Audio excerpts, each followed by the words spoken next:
solo na faunga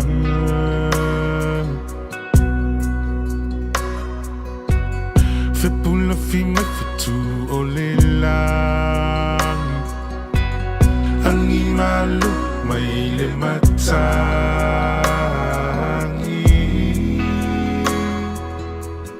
A o utu matangi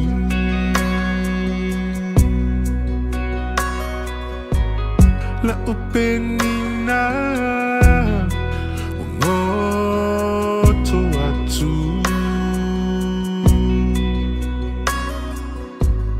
La ulupelele Walele matu For ima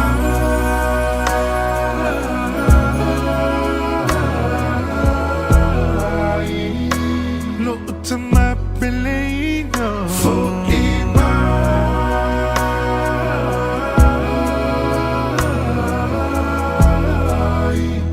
Tatoy fieva aya Tatoy aya tu Isi o tino Po o feo ai Tamaya talasio mona mai Te feel lang unanuli Po o feo ai Tamaya talasio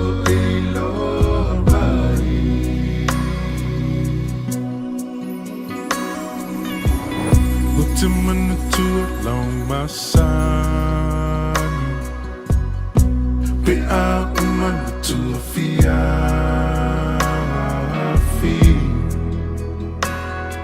Fa ai u ise upua popo ai E te fai mai lava e alofa Alufati so sektasi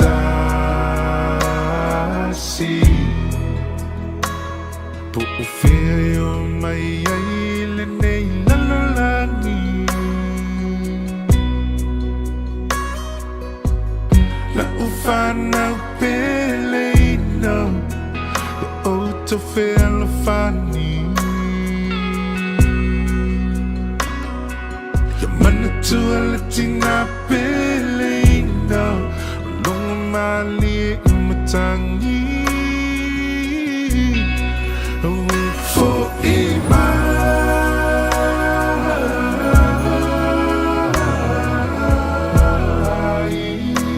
Lo utama peleina For ima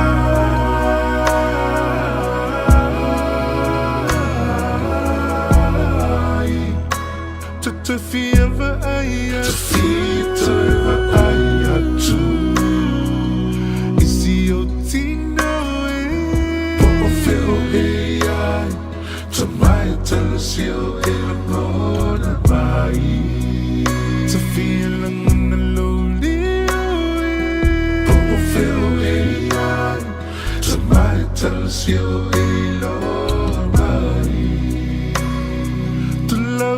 Hakatulang Pagkamanga lumay Tatama na yun na vai-vai Moto'y utimuan Niheto no tutawtoy Tukilaw ay tama Tukilaw ikikite wakawitoy Kavikite tua Natalia ito kutamana Yeah, you mauna kaon Gito tanamanawa Halo kulomo No haita wate tua Loy mato Emi alilako Te tamana Itene yolanga Kita hakalong atu Kita kalang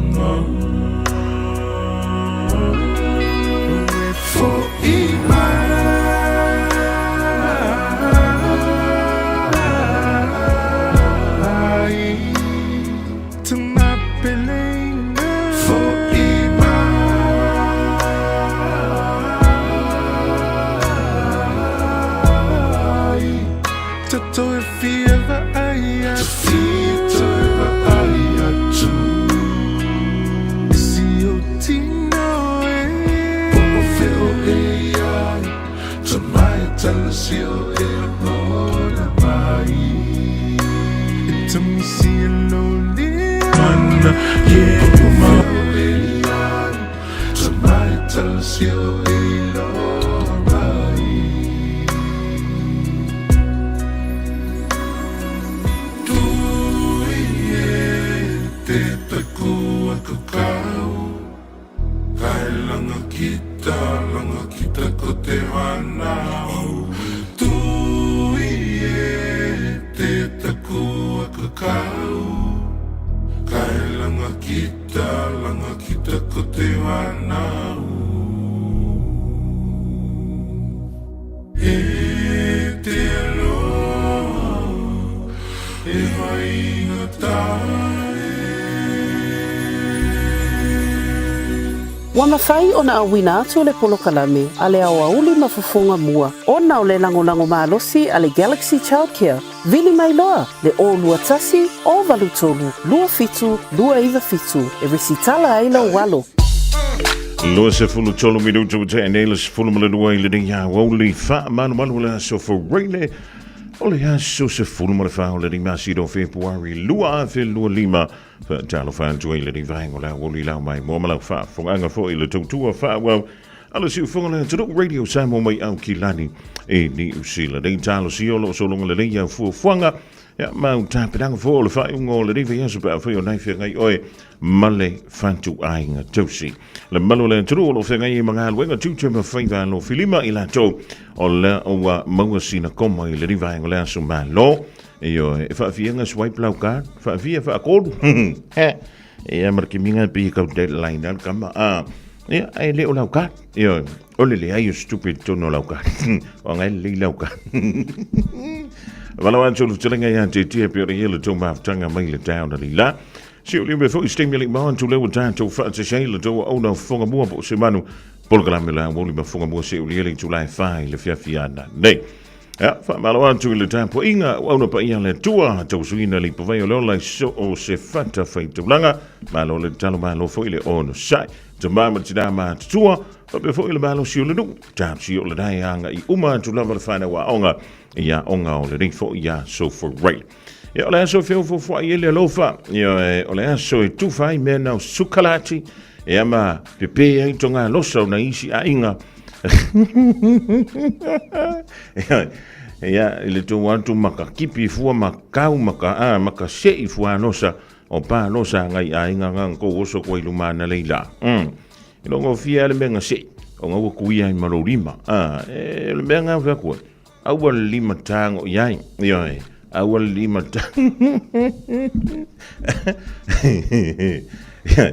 o lo ko fo yanga leila o lo ko faila fa yo awolo o lai ku le se kamanga o ke pai e ko ka yo fa ya singa kingo le o ke pai le ya ko ya o wala le me ke pijeri ala ka ngor ko ma no e ke fualos ma sa no pe fiku le vanu lo sana hikon e vi se ka wor kamanga o so o la fa so ale le fa ngor gi ve so le la fa mai mau fa ke ro li bra ele chamo yo ngo oi que fifi kan ka chamo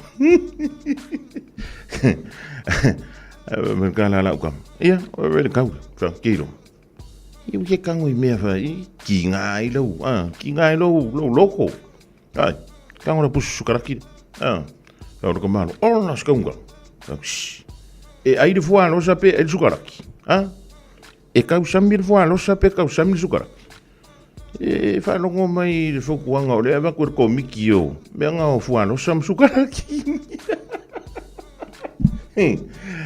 wa ke isi palang ai fa pe palang chot anga kana li e sa fu ye fa ko ai kana fu ye de fu sa ke le me ngala la ko mli o la yela pusa o le pusa pe se folingo se fatu o ve ko e ke feel romantic yo nga fa mai o le pusanga la mu pe se fatu o fa pe e mau ki ngo fo ya wo manga fa ka se pusa la o ka ma wing o la o ka male o o pati yo e mau ki ngo la wo manga ngo welo sanga pusa sukaraki yo la ngor kan ka insingia leila nga peno ia koe leifo malanga pepelo.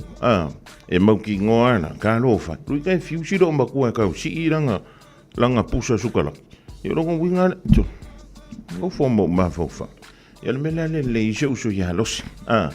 Ia wa e se le Valentine nei au kilani saute. E se foi le Valentine o au kilani sifo. E se foi le si Valentine au kilani tu ton. E se foi le si Valentine fa fonto au kilani. Angu ia o tau tele tau Valentine. Ia e le faina le. Ia so so ia pak. O le tau so sana Valentine. Ia se tasi o avanoa. Ia o le no fa longo. O le faina nei le sa ilinga Valentine. I le mele sa yele de Manhattan tua. Ia le wa. Tau siama o mia le fale tua ia lis. O lis o le pulenda. O le sunga ia teo. Ia po le fionga ia teo maki. Ia ma le tui sa mau catering and band le fa fifia le fifiana. Fai iala. E le o iei sau Valentine. Ia kako woka ko kelo. O mako kumanga ngi usila fa palang. Ia. E le teimi sa wele vala aulia. E vo le teimi tu tangwa o e vala aulia. E vala aulia e oi. Tanto wola i nani. Va i voi la kuse si pa se lo i ngoa ngangi. E ke koe solo muri mei ku. E ai lau. E ai lau solo muri ngangi ya. O e vai e fa mai lo o le ria lau se mo. O va kuri faf. Lima surkala ngai pa ua koe mo oi. Manatu le mafutanga o e mau o e manatu maita o tu mawita ilo fatu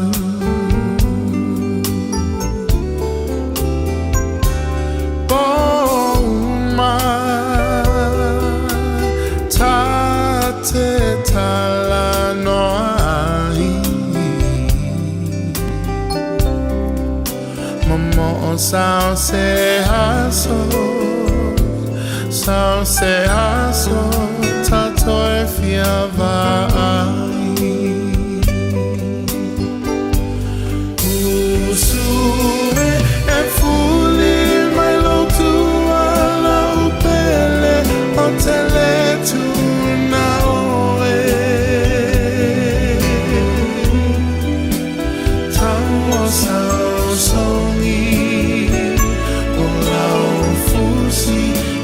Mana tuai Usue e fuli malo tua le polonga tale lava Afai olea la upele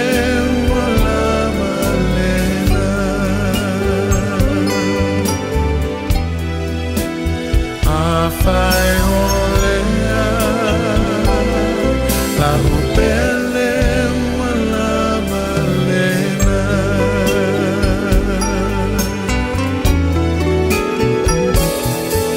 le fa no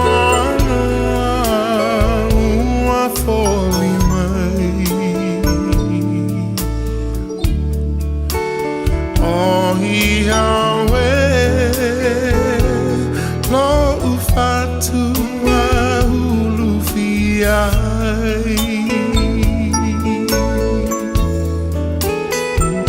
Lengao sa wale mafaina tini lufia vai Afai wa e fuli tua mai Le fia wa ina vai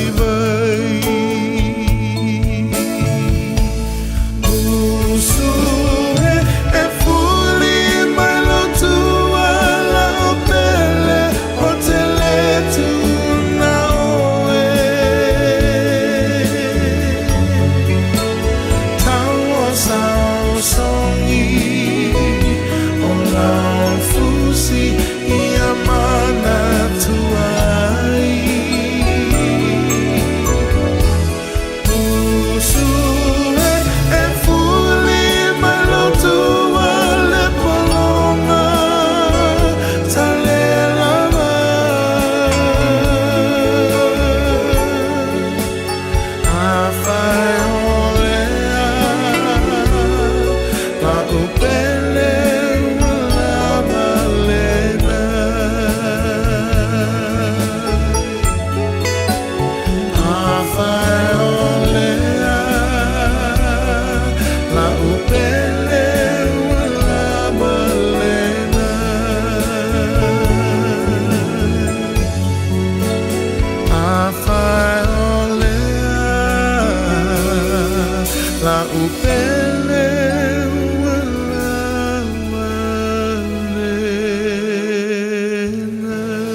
sifu mali o le sunga ya Josh Tatofi mai Hawaii i le rivai o le hawulu te le tu ua oe.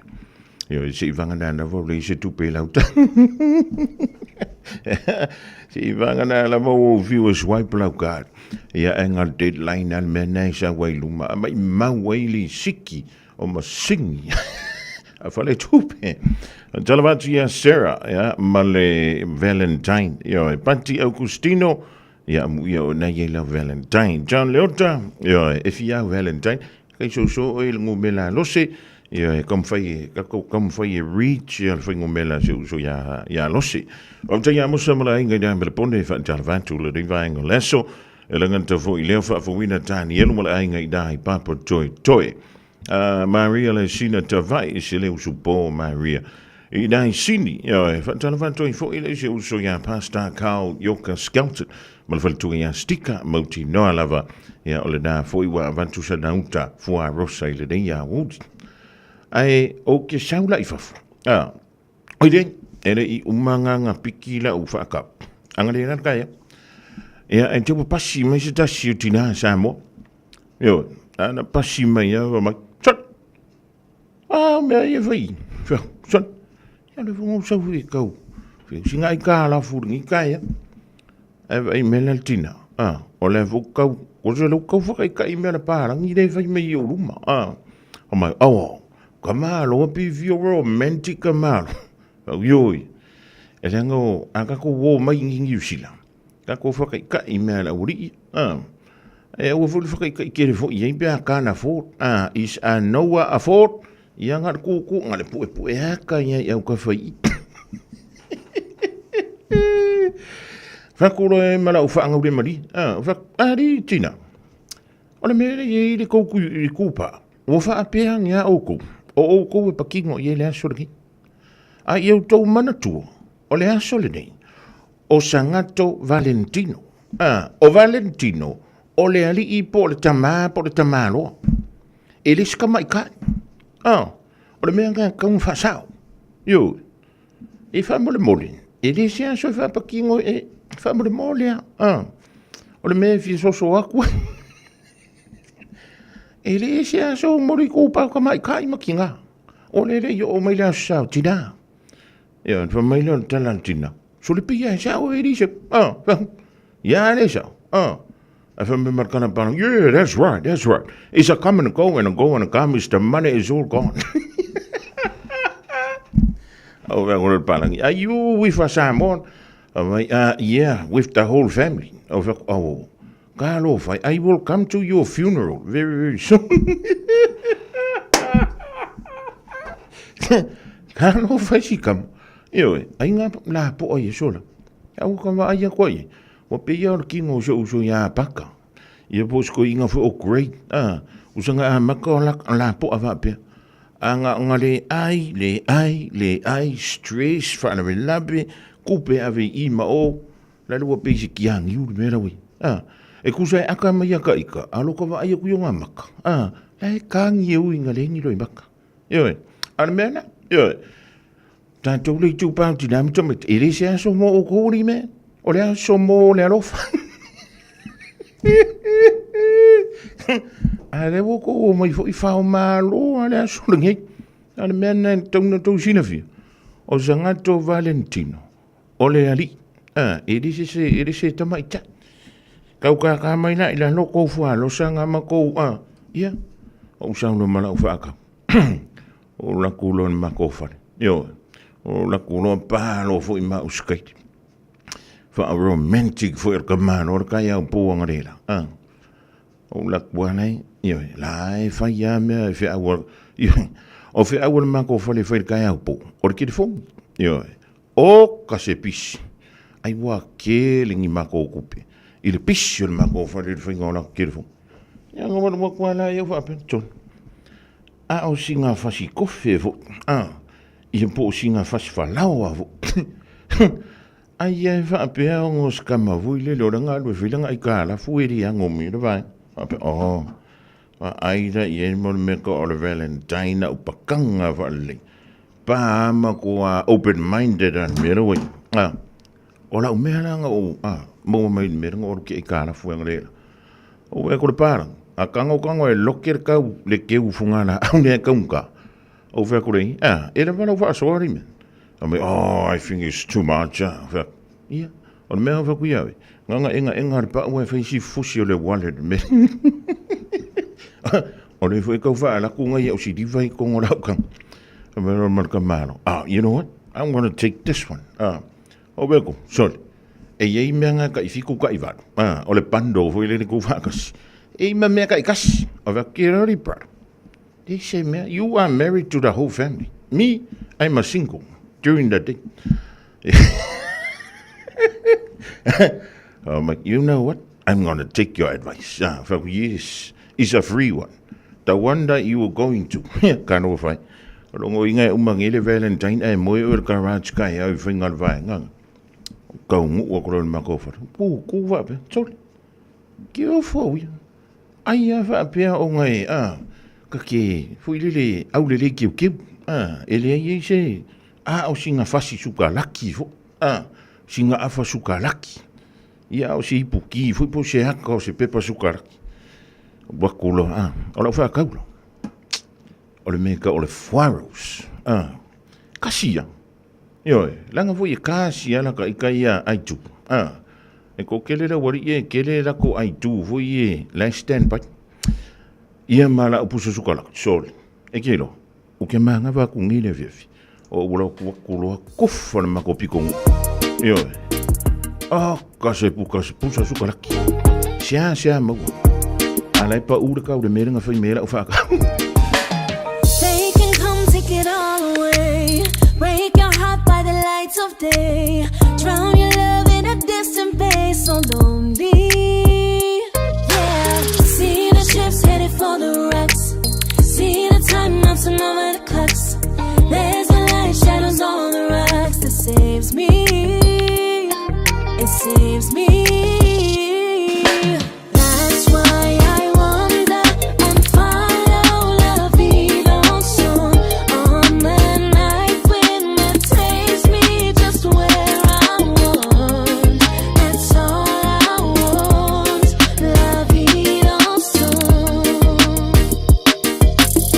Miss the beat if you close your eyes. Every night was a new disguise. And I live when a new surprise surrenders. Yeah, feel it all with a willing heart. Every stop is a place to start. If you know how to play the part with feeling, I play with feeling. Yeah. Why don't you wander and follow la vida son? On the night when it takes you just where you want. That's all you want. La vida son.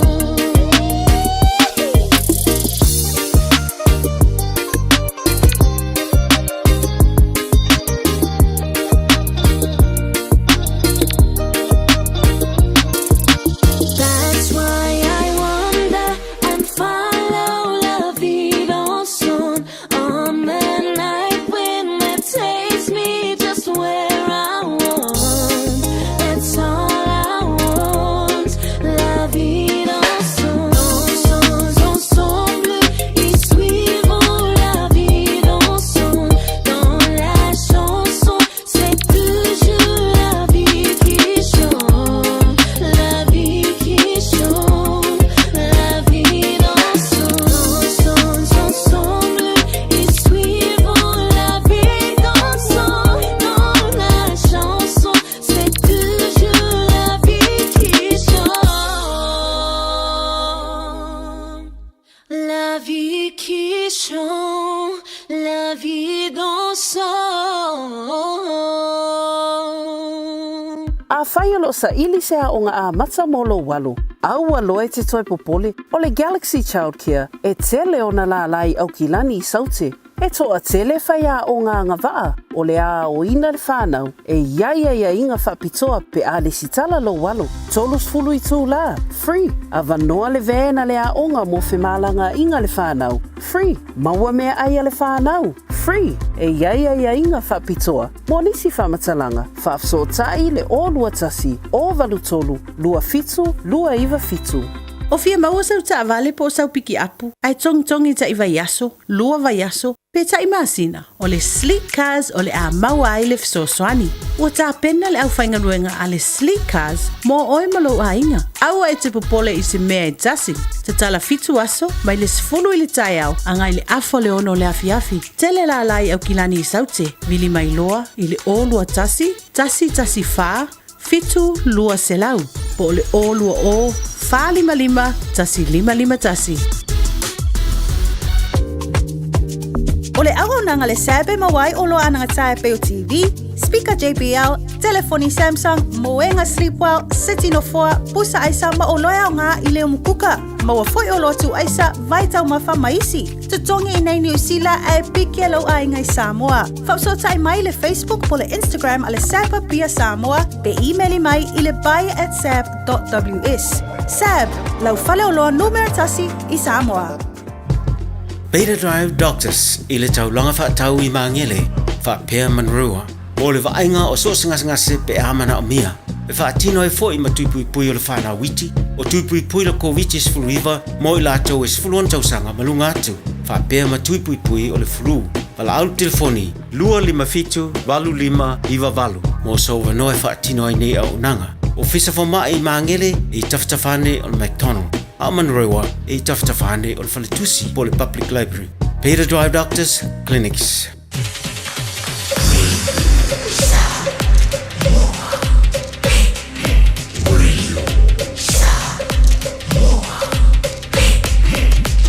Tasi lima iwa tu.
Te whatalo whatu lau whawhunganga i le nei whai waenga ma le whapuponga o le tātou polokalame o le lui tau mo oe.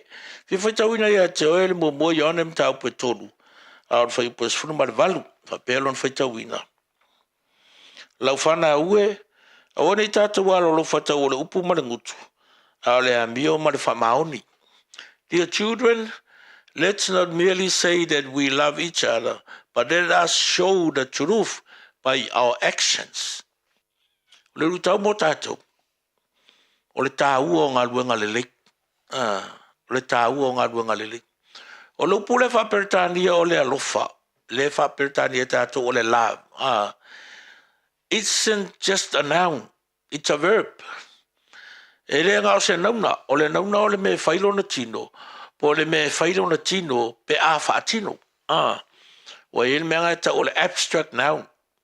O le nauna ngā e leiso na tino, ai ma whai o na maua no na tino, pe a whaatino, pe o le mele o le savili, e leisa king o le savili, ai a palalasi lalo ia, la au, ma mea uma i le malosi o le makangi, o ka koirola ia, o le makangi ni mea ngā, pa pe ngā fo ila le mele o le alofa, e le na o le upu me o ke alofa ia oe, o lo ua alofa ia oe, se ua alofa ka alofa, ai ka kauanga whakingo, me la ngai whai mai e, i le defininga o le upula le alofa. It's not just a noun, but it is a verb as well.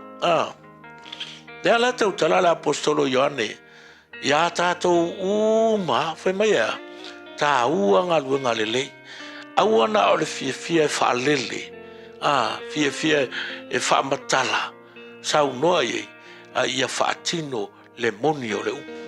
O le lui tau lana nā mo oe ma tātou.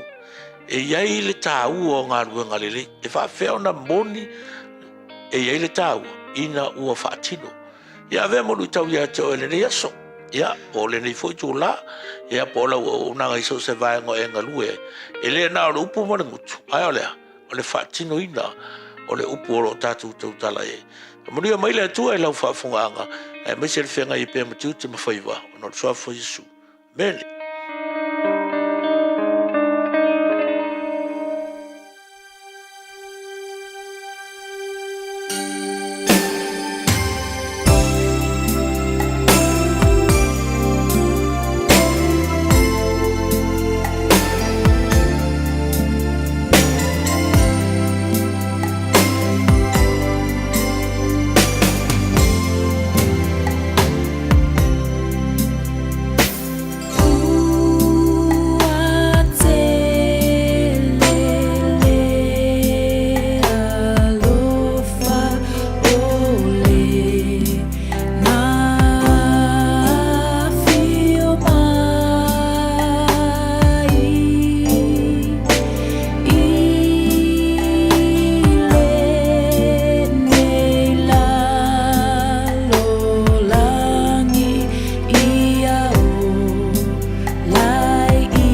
Malio Juo Tolo Tutama Mavania Toloa o Telele Lofa ai wale se tupe o ile o le ngonga le pesi o la peseda.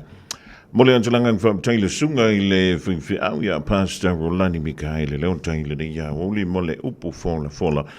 Por calamida o le lu itamo e ma e lu itawina itanto tau sami pele sai mini e pe o papaloto a le pulu le fale ai tulimi ai mafau le pisu pa. Malo antu ya Marietta before he sang his yosilu so ya Bevan Kane o le sifo i lea tele Valentine le so i fua nei Tacoma Washington i America te alfai le ya malele unga ono malo aspesiu Yosefo va talvantu le vangola woli so le pule o le McDonald's lungo Messi Road i mangele le malu pio le manu yo fai o nai fai sa Uber Eats ai le tonu watu i le taimina e fuafuaina tonu o tuai lona winga o na la venta milo solo sunga ya le manu e fa'ate le lana tupe maua ai ma'alili vao ai ia lautau mafutanga a tonu o tulo ina a lui fo se ilanga wallet o liana semu malai sto ina o mekele misio o le tangata ua faisi lewa o soifua nei o langa ai pia o le sifui awali i au te ai malo o lofa i ai e fie ona e mumusu e ave ila tomu tangata matutua e mumusu fo ilele pe fa ya tu papa ia ale o nga a kumu kanga ka grandpa ale o nga fa mai si toia ina e le vea kongo e ana si ko inga le o kilometre mege eu fala au jo como foi e le ko tu susa so fa mai era kana le si do makua e ia le loto ia e pangale o mai le tino ia tanto peio si tidaya amelia fa amwana ma le matonga pa ua le lo i porirua ai fia tau mafa i se pa ua e ona mai le ia o le seleni ona tangola ia le lafo le lo masalo ala tamu se tau sanga e o mai ia tanto pa ua ia o le tau sanga fo i le o apipa Jan Steve ina e Canberra Australia soli talo vai ia o mai le mua o le antunu tele o Australia ia ma lole nga lue moana fa tele e ma uto umala vo le ma wan tu suafa le nei vai ngola ya le me fona le to fa longo ni o le mele ka wala o ko ma lo anti ui ya vai fa se panga me o nga fo oi lo nga ko fa ko nana ala wo fa se bai awa fie le ki fe makua oi ka ko ma ko kua fa kasi e wo ko ki fie like a nga wa ka u ia le fia fo i le leo fia ma singa le koi pension e loa fai vale le ma ka ko ma fuka Siau so fa ya va ya Alessandra Vuisa nele ale ave wallet ale nga le la video ska ye la uri la me check ye lo e ya ma fa ma cheve ya nga What if you like GTA fefe matua? What if you le oti? Lofo itai vai loachai o loi machai wa malingi mai sia ufana uepo opea oiai o ai se tangata sa o loto ai Sofia ai e ise vai salo Sofia ino e ise sua fai le papine le wate sola tai wama ai ua o tino mai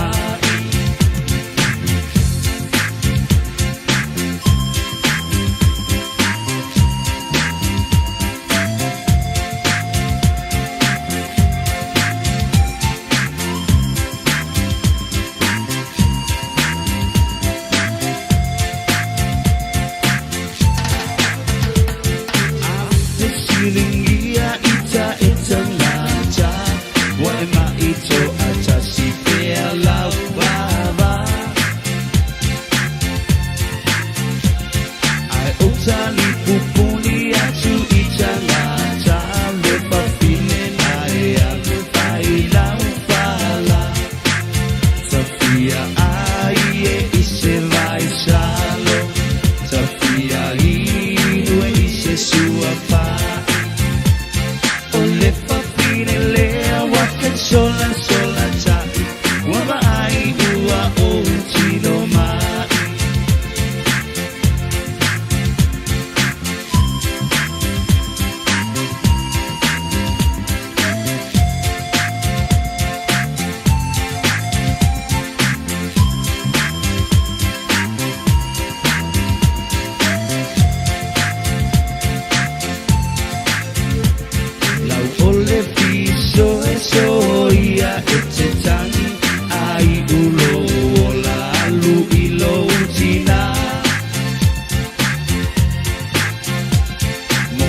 no mo te tio fonga mo e fa tala fa fo le tapo inga le tinu ile nei tula le uli fa fo mai e wa fo tala tau longo mo le tapo inga mo tele tomua fa ma vai fo ile fa tunu wa ona matanga luenga so fo maro loina latel te si vai tolua o ngai lalo proclame mo me aya onga sa fesidi ma fai ki o le matanga luenga ta longa a manu malo Joseph Parker ya Daniel to part of fo e fa ono fuso le champino lo langi Alexander Uzik pa fonga ya fa tele no ni tala o le tamata i fa tunu wa ona matanga luenga o so fo maro loina ni Sheila Diana Safati o si tepu e se fo i malona tofinga e pe ona fa mauni ai le matanga luenga o le se forelo le vasa folo na se muli e se fa mtalanga sa fa le Safati o le taime fa tanga i se istanga te fo te wa vere pulu o le tasi o mata fa i pe du siri no fte iai maloi tau e iai tau i le lei i te tonu o se fo maro roina tai ta wai o faiara na fai unga e va vetu mu este o lu i tau o le toi fa tūlanga mani tu fa tasi o fa nonga a toa le toi fo maro roina e le tu mamaina e pe ona fa lia e Safati o le fa ma vai nga mulu mai ini na yaso taro na fa ma vai fa poste e le ofisi silo le matanga luenga so fo malo loina fe pulea i mati apa so one ai foi mar for polanga fa tono so fo malo loina Dr. Nicholas Jones o le step ese mar tu finga ai tu te liu lana mata fa yo masoni ile amatanga le masile isa fa ma vai fe pulea ai tu fa ma sino tu toyo le fe nginga istamaria au tasi maleri ko misino so fo malo loina ira na fam talanga sa fa dia e fepulai wo o le taimi e passe to le sulu i sei o le asora na fisa fa mauni e saina mo ste mo i fam talanga o la to fon tanga ia male pa mi o le cookie Mark Brown i le falia e tu sa unia saina fa ia ni feo po inga loto male mo tu le Pasifika sa longo ai le suiso upo mata upo le vai fa po saina guo chiagun i le foi reporting o le porkalame o le asi singa Brown mai le asi se fulu o le fulu no February o le alfi ai le awai le sauninga o le tapuni o le taalonga o le taumarulu a sere habin ata sei ma le fono tanga ma le te iulo le fono le stete le premier Li Qiang ta fali ai guo talu mai ona a mata so tanga tunu e lua o tunu e lua e fa alo leisi tawala mai la ile asi singa Brown o tu sauni nei seina feo fo ai manatu fa ali lo lot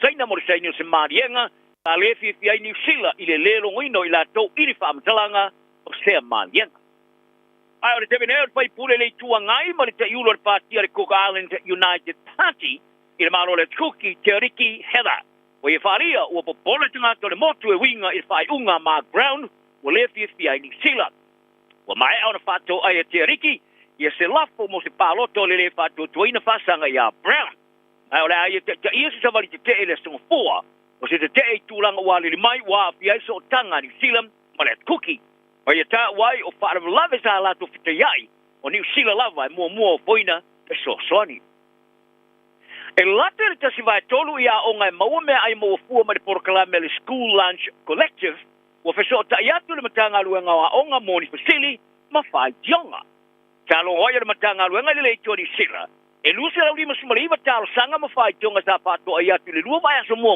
o le tau sanga nei o aonga mai se lau fasu tasi o le pasi lau ona sumaleo no aonga e kava ilalo le porkalame e au fiai ni talo sanga fai ngofi moni fa amtalanga pata si ai mani telefoi tau iai i le porkalame le lei male le lei e au fiai foi temi fa tulanga te livai me ai male tulanga le lei e iai ta mafa o fesilia sa uma ia onga i tonu umoni sila a e mafuri le ma ia onga i au kilani nei e pēna fita ia ili tele wa onga mare tuai tiliva ia yo me ai mote mo ia onga ili rua i lua vai asu mua o le toe teliu ia onga pa ari ai ar matanga ruenga e se lau lima sumaleona tal sanga sa fitiningia le tuai ona tilivo me ai tos mariva e whatau i me ai papitopo diet meals ono e whatau i le fuor me velo me ai ma le fito tari foi tau e whai kio e winga lea i le tofo o me ai.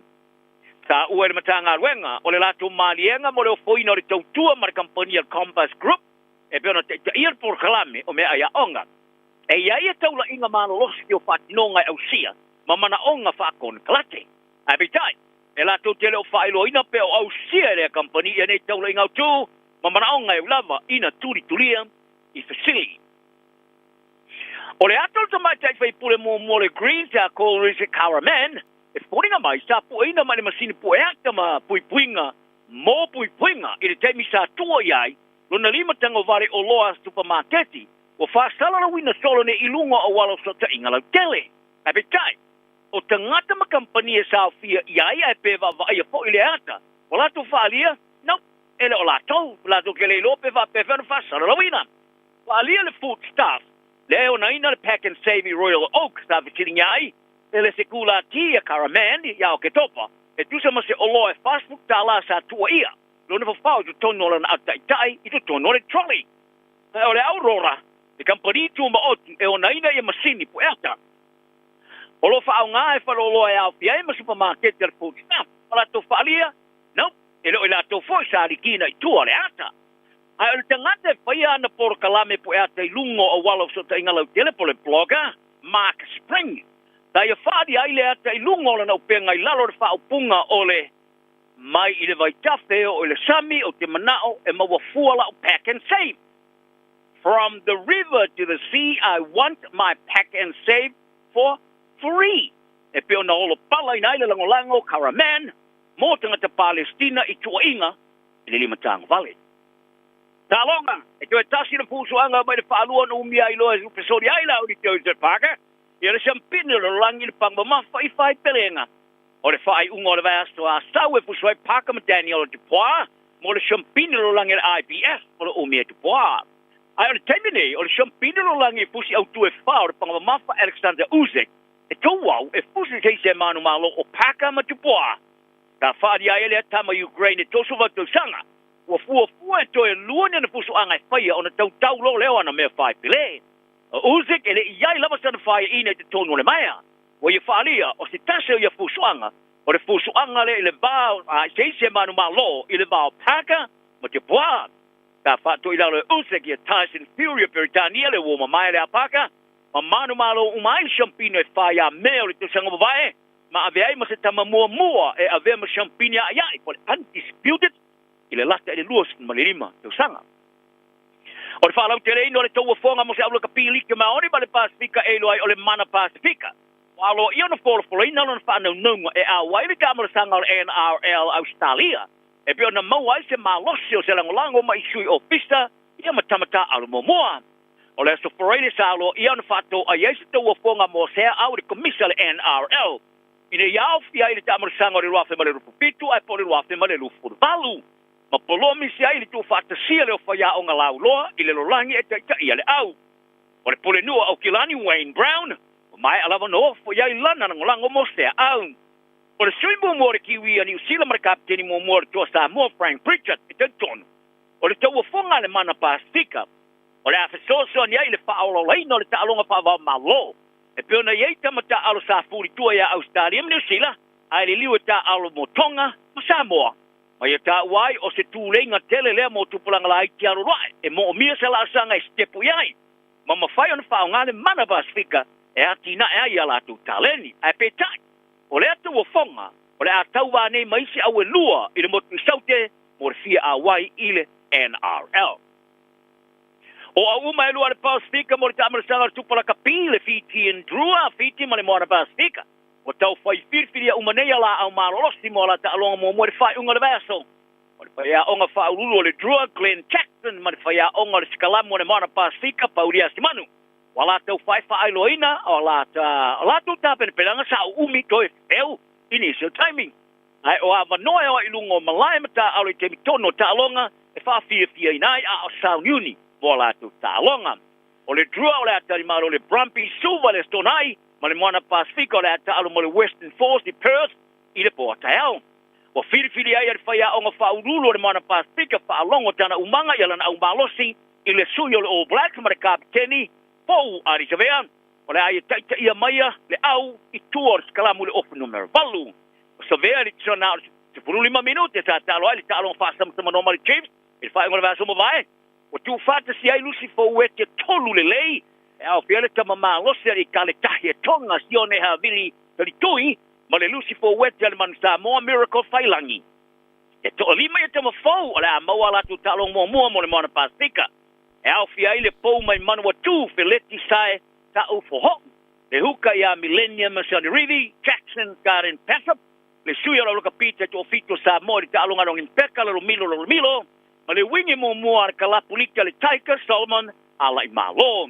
O le aula le moana Pacifico filfilia numero tasi James Lay, lua Millennium Masani Rivi, tolu, peleti sae tau foho, pa Samuel Slade, lima Alan Craig, ono Miracle Failangi, fitu sione havili tarituing, balu ari saverka, teni fo ilea, Iva Jonathan Taumatane, the Fulu Jackson Garden Peshap, the Gutasi Karen Taumoi Falau, the Fululua, Lalomilo, Smaltolu Papesana, Matafilo, the Fulu Fast, Solomon Ala in Malo, the Fulmalima, William Havili, Paloleo, the Fulmaleono Sama Malolo, Malolo Smarfito, Tito Twipolot, Smarvalo Chris Apoua, the Fuluiva Tom Savage, Louis Fulu Ola Tawilangi, Luas Sutasi se misi tupo tai loa, Luas Pululua Melani Matapao, ma Danny Toala, ile numera Luas se fulu matol. Kala na leyak. Yeli to fi le mu tung tauma maranga ya tufa ngol vaso. Soy foya.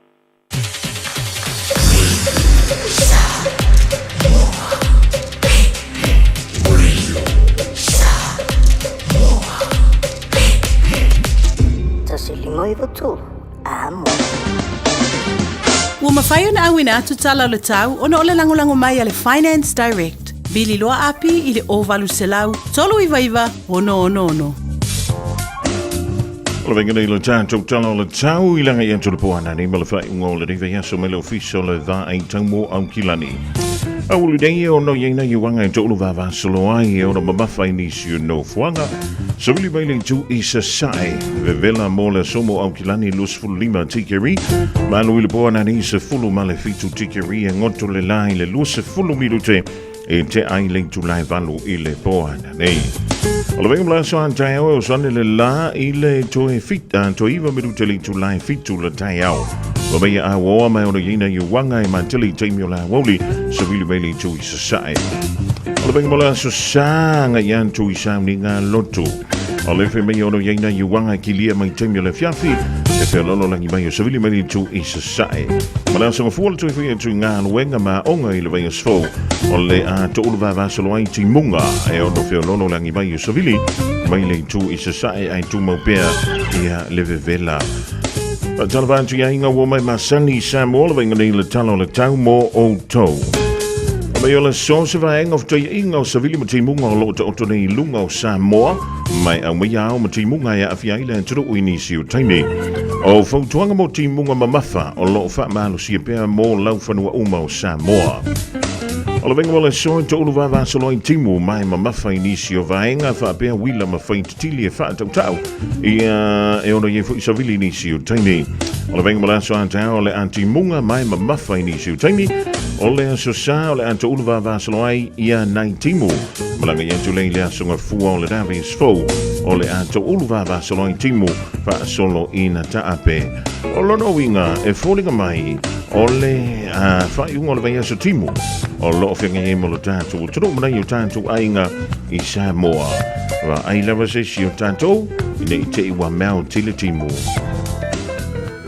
Homeowners, talofa lava. My name is Api and I have a special offer for our families today. If you require personal financial services, I'm only a phone call away. Call me today on Olualua Ovalu Fafa Lima Tolu Tolu.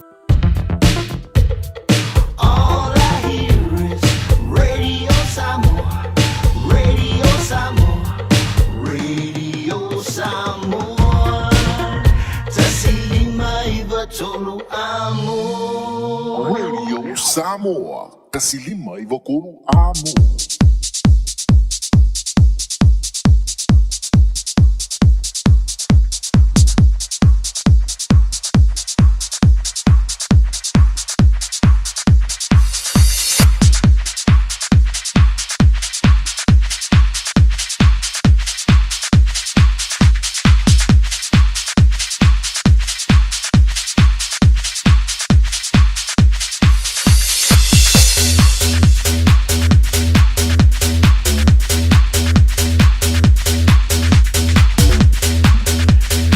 Mole antule fama lumole fam changi le sunga ya siguli mo ta tu tala le gaingo la woli la toi awda tu link tu la elua. Ole was Andreas flo no bidu tu te ni ya link tu line tasi. So te mai le sunga ya kuso fie le ole Enterprise Motor Group markau was it ta tu le poti talo fama no ga lu kuso. Ja, so ko mo. Aftaringa fo mo ya maro porta wa ta ko lavale. Ta tu se ta to no. Ja. Nei la la ta fa ta to no ma yo to lo fa lupe ya ta to no le mona o lo pele le lo fo le tua le lo se ta to no so se va en ya ma se ne ya so la fa to le Valentine ya la to lo fa Valentine ya ma lo le ta wata ya ma lo fo ile ono sai. O naua mafana lau Valentine o kai ka le kausu e se Valentine fa mo le kuso e mo wai na se susoni. Ia o ma ko Valentine ia ko nga ta mo le sa nada te.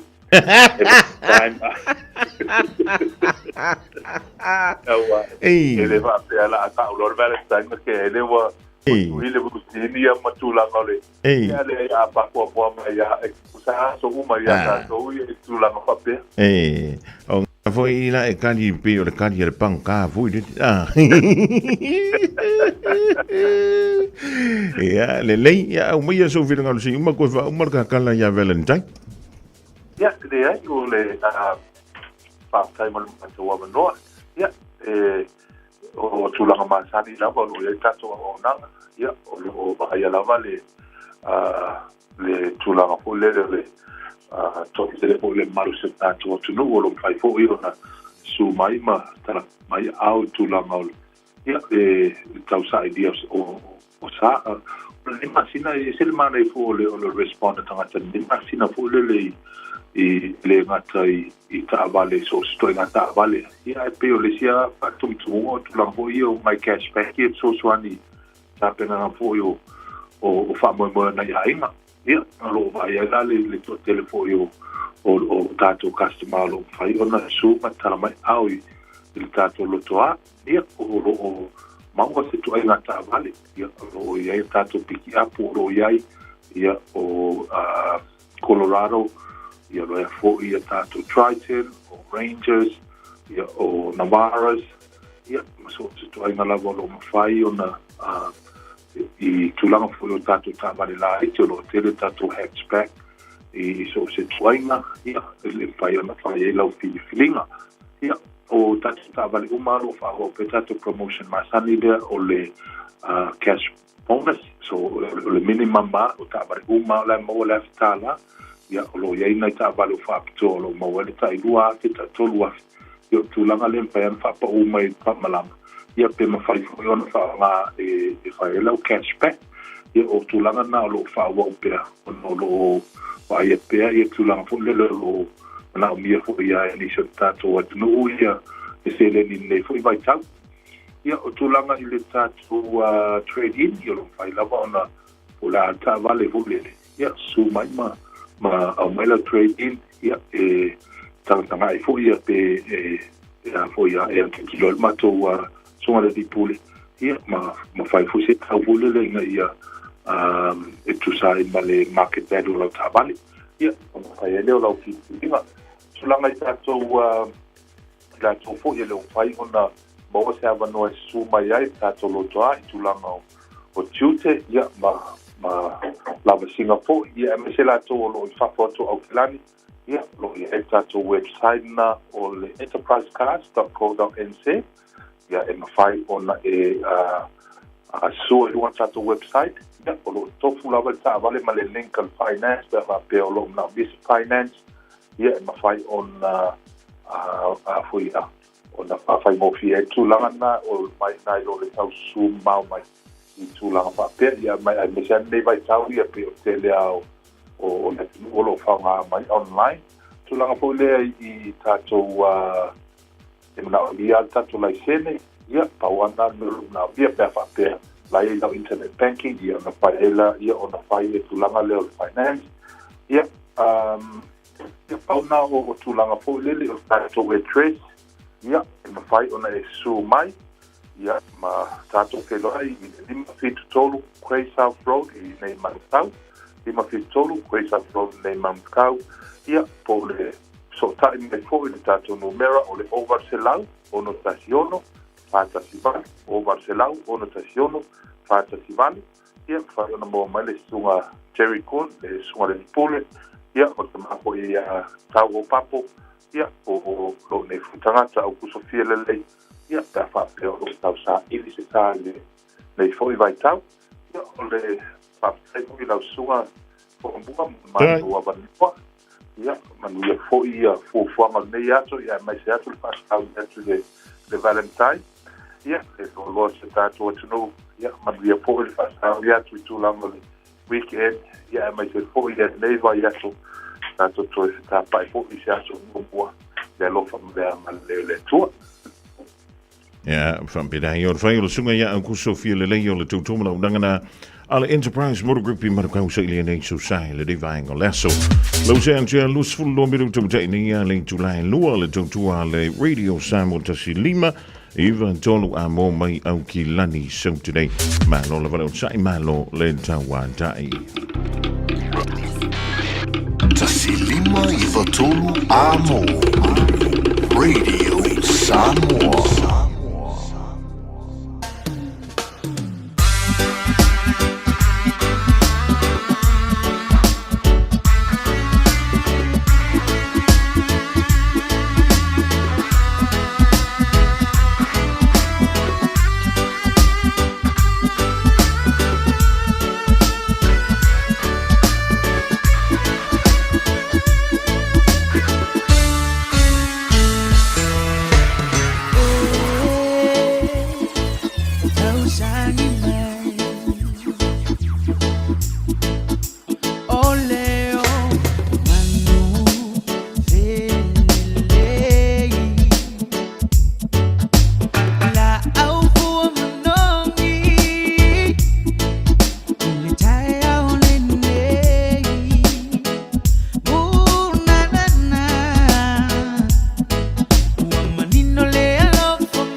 Sei lá, pula, suia e olá, uva, ai.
tu fomali na lo pese la colisia vai monga ele di vango la uli fatunga la ma tulua pese fia money pe no money Valentine Valentino it's not a problem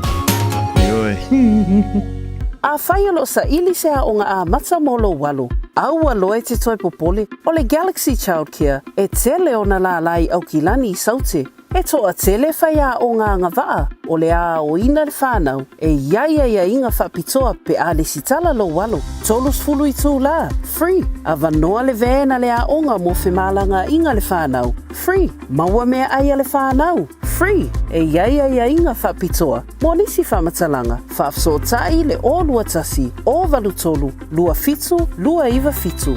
Hey, don't be that guy or that auntie ignoring a sore throat. This isn't just some drinks and lemon tea in your sweet situation. Untreated sore throats can lead to rheumatic fever. Nobody wants that for their family, eh? Go get your Pepe's sore throats checked at your GP, school nurse, or pharmacy. It's quick, easy, and most importantly, free. So come on, whānau. This summer, take care of your tamariki. Get it checked and get it treated. For more info, hit us up on socials at Stop Sore Throats or visit stopsorethroats.nz.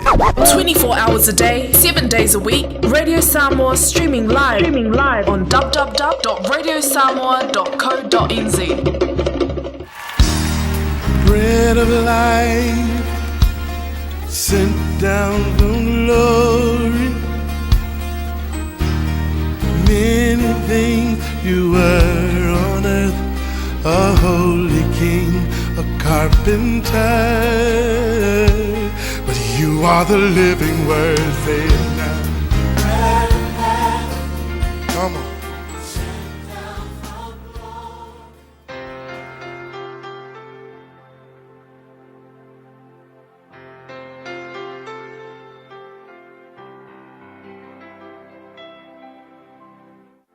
Au te whawhilo ai fo I tatua tunuu I le nei aso I le lofo o le tua, mai tatu polkalame masani o le areto le ola mo oe I le nei aso. O le ngaluenga e ono al whaiupu mo e whapea, o na po ia ua whatoa tele I nai le auso o, ua tupu ai le mui o ele nisi ia e Peru, awa ua ngalo la tu whawhine ua otia la tu tane I le tufa ina o mea ia so whaiso.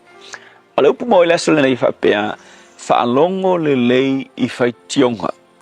Wei loa e leo whaitionga umae leanga. O isi whaitionga e te toi mawhau a tonu ai ia makoe whaakupu mangaku ia te oe I le mesa e whaia. For example, o whaitionga I te tonu o le uruai e kalesia. E whai mailitala tu spaia ina ua tupu le uruai e kalesia le na amata ua apostolo.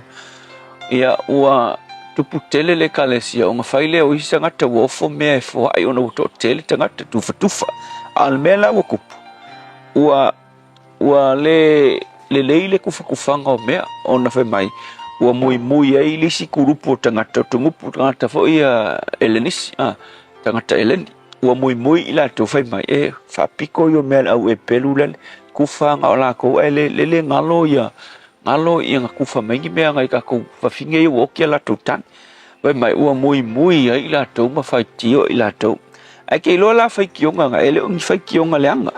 O le whai tionga le nā leanga whaanga o mai ai le mele lei le kalesia o man kei minigei. Wai loa le kofi le kalesia le tau o le ti agono. O le kofi le lei ngā whaanga o mai. O ngā o le mui o isi tangata. So lea la e au mai loki ako ngā o lako ngaruenga sa whai.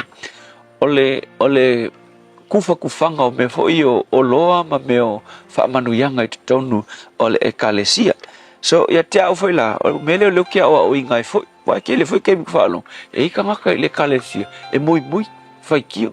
A le mele o inga mai le, o so se mui-muinga, po o se whai kionga ka ke whaalongo ai. O ke le vave o ngā whaasala tangata, pe le vave o ngā o wika, vapea. Hoi ngā o mui a le mea lai kupu e kia o inga o ngā tala le kuspai o le mea ke whai o ke mua I ma whau loto lava a wā o isi taimi o le lack of understanding o le malama o isi ka ngaka e ala inga wawenga mui winga la ka ngā koe wha malama lei a o isi whai la taimi e ala ngā mui ka ngaka ele o kangaka ai le o se ki le plan le ka ke fai e ko e fiku ngai e winga o le muimuinga e fa ngau mai ai se mea mangai sa ko e fiku ngai le mele le fikau so awala e teita pe a yengi fai ki o nga mai muimuinga o nga ele o muimuinga ma fai tionga uma ele anga fai tionga e fa tupu manatu ia e ila kala mangai o fa tu sanga o aso lava ia tau sanga pole a fei se la vals fulfitu lo kala volo ke la giki ai ke waru lo uso matua ini i pia la kala ki simas ai fa kau mela wila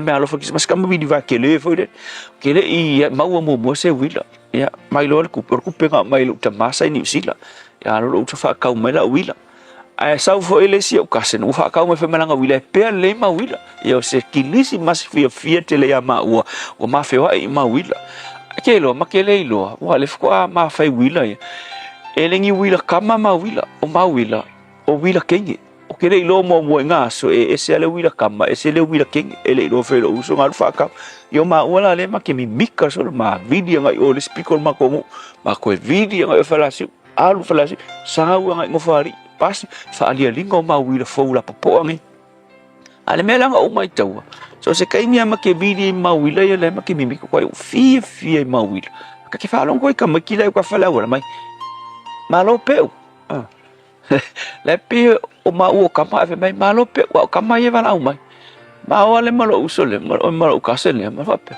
so ke le me ka ke ko va la mai tanga ta malo ke ni malo peu ai o mai fonga mai lo le si le inga sa nga sentio ma kupula nga fe mai so le o wila ke ni lo wila fa asan me wila ro wil ke mai o wila kama e alu ele o me ke le ilunga a wila ke ni ele su me le fa la ke ro ma mai ro ma le si le inga welo matonu avelo welo lo me o me ko pe yang i wila kama wele ko e ula mai tanga so le songa ta wo fa le mo anga le ai fa ki onga le nga e ka fa la wa malo pe ma ke le lo se wila ya ma ke veo ai le fa la mo o le asul ne ai ngai fa ki onga po ngai muy ngai ko ya awa ke va venga ik ai ma fa ya ni me le fe tu na ye lo ma fa la tua fa fta ye te awa o ma to ya fa ti onga muy nga au ma tu lo ya te meta u ai me fe tu na yo ma tu ma fa ya vi ia lo swafa yesu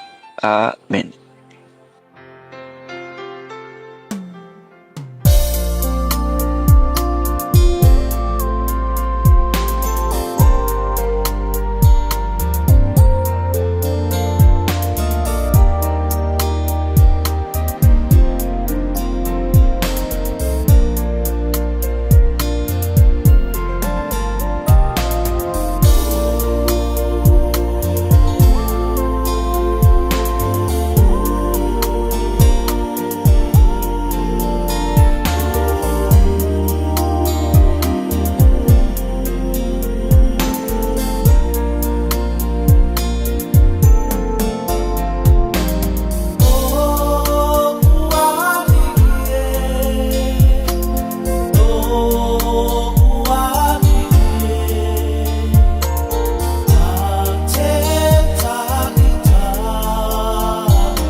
Sufungvali na le sunga ya tala le mata ula di vango la wo le mala pese wo fa ngoi na wo ya Yesu.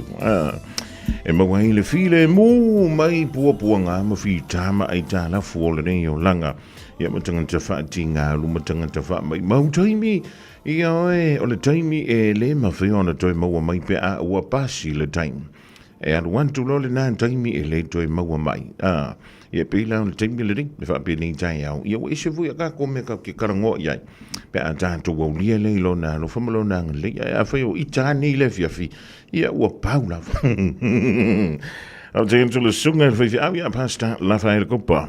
O le Assembly of God I lano le moteli sala fai mo le upfolfola mo I tanto. Le neia wauli ma le fo I vayaso to mo pele malo siltino sili ai la nganga wale tua ma lona filangalo to mo si polo kala me fo il vayan so ban tanto wauli lona lofa molona le lo Joyce fulu fitu mi do te ona tale o le July lua tale lua to anga tu tatu tala mai a se yuli lena au na tu le July tasi. A whaia lo sa ili sea o ngā a mata molo walo. Aua loe te toi popole o le Galaxy Childcare e tele o na la lai au kilani I saute. E toa tele whaia o ngā ngawaa o le a o ina le whanau e ia inga whapitoa pe a le sitala lo walo. Tolus fulu I tū la, free. A vanoa le vena le a onga mo whemalanga inga le whanau, free. Maua mea aia le whanau, free. E ia inga whapitoa. Mo nisi whamatalanga, whafso tai le o lua tasi, o valu tolu, lua fitu, lua iwa fitu.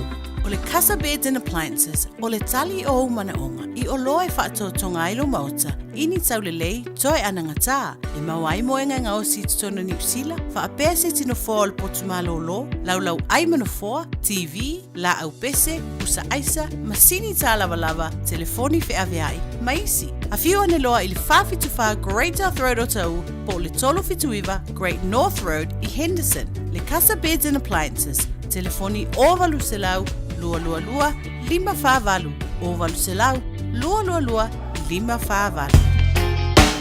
Radio Samoa, tasilima ibutolu, amo. Radio Samoa, tasilima ibutolu, amo. Hello, Jono Maini, si o tātou whaalinga ma whaasilanga fo I le reia so whareile wale rongo puili I o lo taupa ia malo o tō manu Risi whamoe a inga nuu e kāle sia mawhi o anga e le whai ngole riva yaso ia male na fo I vai so fo. E o le tātou wha silsilanga momua ia pēla wada masini ai o tātou tusi e lua o le so ngā ma le tusi o le vau filifili. A wadinga lo so lo minga o le tusi o le so ngā whaantasi e male lo minga o le vau filifili e mawai whaalupenga o Samoa I se sifo tutu ila mamarua o nisi o talatu o Samoa. Wala ngā upu o le matafa ioi o le matai le whainga o whaalawe pei o wha I poiponga maniu o le usiusinga o ainga o le fasila whainga o Paolo ea a toa I fo I la ea ma ai le iloa koloma le whaasisilanga ia ngala ia le si I whaaloalo whaalangingo e kālesia ea ma le tele o le ngangana o whaalo longa e na o le fitu sfulutala alo na tau Ja, ai mawhaiora maua atu I le tātou official nei o le Radio Samoa tasi lima iwa tolu a mo I manukau tolu pa tolu ono Hobo Avenue I manukau nei I maua atu wai sau lominga Morisi whamtalanga wala mai le tātou official teimi whainga alwenga I le lua ono lua tasi lima iwa tolu lua ono lua tasi lima iwa tolu Ia behanga isa o lava o ie lunga o le upenga te whailangi o le Shop Radio Samoa.co.nz Shop Radio Samoa.co.nz o na whaima yeile o lau oka tusi ma oi tupe ma matou is a happy Valentine.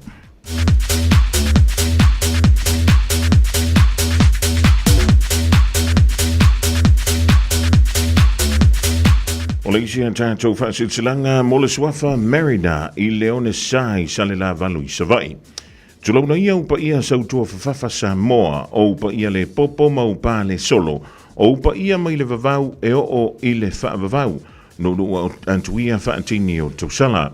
A o le nei whaahalinga I le whaalo lava malenganga mawalalo e whaasino tonu lava mo I la tau o lo nofo maselangona pe o lo mautino pe taumuteina foi I le fina ngalo e iei sona pitanga ma sona sootanga i le suafa Marina i le one sai sa le la vanu i savai.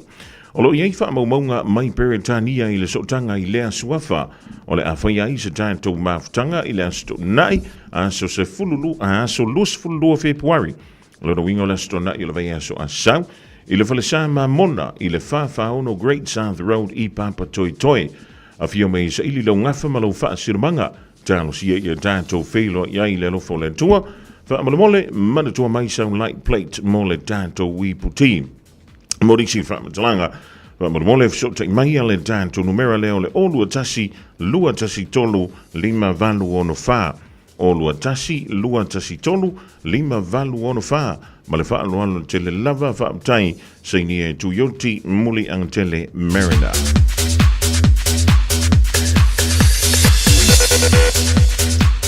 Ola isi an tātou whaasilsilanga mai le whioanga o moa taa. Ola an tō ia le fiso mo na lau iau pa ia sausaunga tā sa moa. O le nei whaasilsilanga e whaasino tonu i le maafutanga alo matama whanau a moa taa i au kilani nei. Whaapeni o mātou paulo maululunga mātou te malua i so se tafa o le kelope tulau na lava. O le awha tonu wina le tātou whontanga. I le astona i nei aso se fulu limo Februari, i le se fulu lua i le awauli, i le nofonga masani o le PIPC i Papa Toi Toi, valu se fulu pa valu lua Waini Road i Papa Toi Toi lava.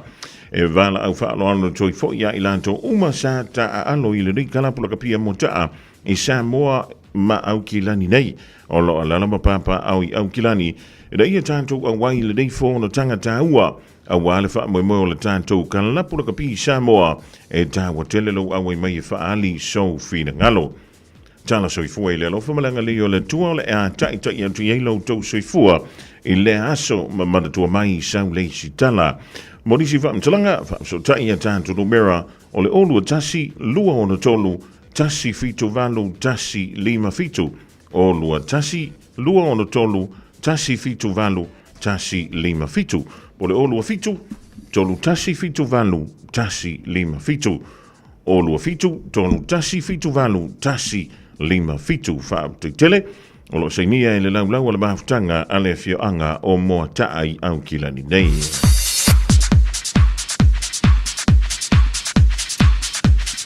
O le whaasilsilanga mo le suafa seutala noa i le whioanga o ewa i anoa maai se sifo.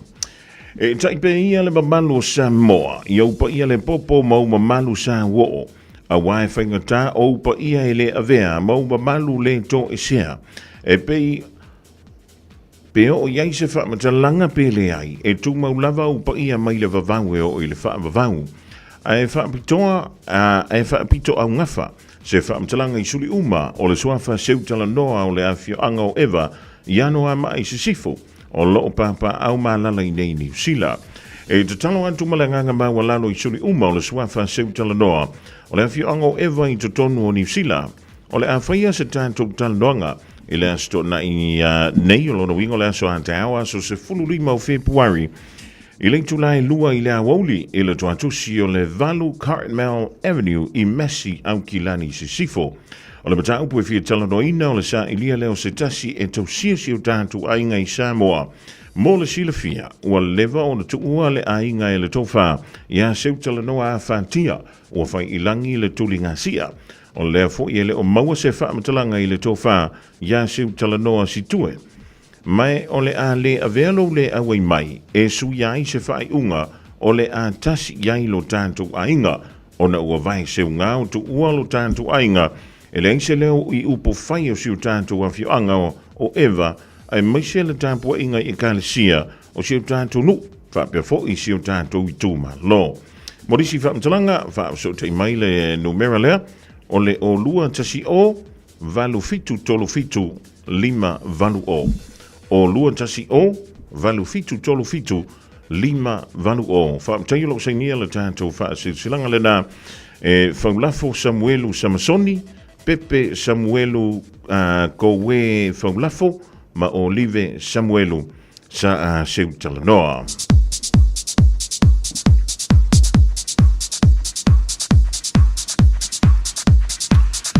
O le whaalinga mo le mawhitanga le whianga o whalea lupo. Mapuia i le to'o ai lepa i le foe, e pei o le whitalainga ia manono. Ua maiti ai nei le tia sa, ua langa fo i le ngalu fuli a wha. Ai ai le tia i fo i le nonu, lau o le fiso, lau o le tolo, e ala e tasi le maunga iolo, tulau na lava. Ai mantou te wha silsila antu ai male awa tele male mi ngao, i le mafutanga si o mantou a fio anga o whale a lupo, le pa ia lavale a wale fio au waa le tupu wha nofo, wha pele usoli, a fio alo sina wha pele maupu o na whanua, le matua, tainane lo lantu to wha, masilia la ei, wha pele mamalu o le tampo inga tasi ia Samoa. Mantou te whapea atu ai, o le atoi usuia le whailo inga a le tātou mafutanga, i le aso se fulu male ono Februari, lua a whelua lima lo ingo le sa a saunei. I le nofanga masani i Glen Eden, to atusi lua se fulu Westwood Hall Street, i le i Julai lima i le fiafi. Monisi whaamtalanga whaapso te iane a tātou numera nei, o le olua tasi, o valu o, ono iwa, fa. O lua tasi, o valu o, ono iwa, fa, po le olua o, fa valu ono tolu, tasi lima tolu. Olua o, fa valu ono tolu, tasi lima tolu. Po le olua tasi, o lua ono iwa, lua ono. Olua tasi, o lua ono iwa, lua ono, fa amtai ono sinia, ele tai fono male lau. Ole whanau free lunch, community lunch e kai beautiful buying apple on tong. Sumele sane ya sa sfuluono Februari ile Isteo Reserve Avondale. Ile se fulua ila waulianga ile fa ile fiafi. Ole antufa fuai tamoftanga ile se tutongi. E tufaina tickets ile asolea. Ai mo miele tau au maiolau ticket e mawai lau pusa me aipole food parcel. Ale se ticket, alodo inga mata fua, e pusa mea ayaisi. E tasi le ticket ale ainga, one ticket per household. Longo umau ainga, o woma e masani, e kale sia fa potonga, pito no i tu malo, ina ia tātou awai le aso. Ioi, te ka ko woana si ila au mai food paso. Manatua lea sanei le Eastdale Reserve Avondale, mai le tulai se fululua i lea woli, ngai i le whai, le fiafi. Mai o te mautino lava, e mua foi ona tutua i nā Dr. Mangele, ai le tu wasau ni ngā lontu i le aso sa. O le isi tātou whaalinga mo le ainga sa lua whau. Mantou te whaatulo wantu lau whaafunga Samoa, ai maise upa ia sau ngata. E le pauina whaatupe muli, a le taula fonga i sa mātou whaamatalanga. Awa upa ia e mai le vavau e o i le whaavavau, tulau na lava.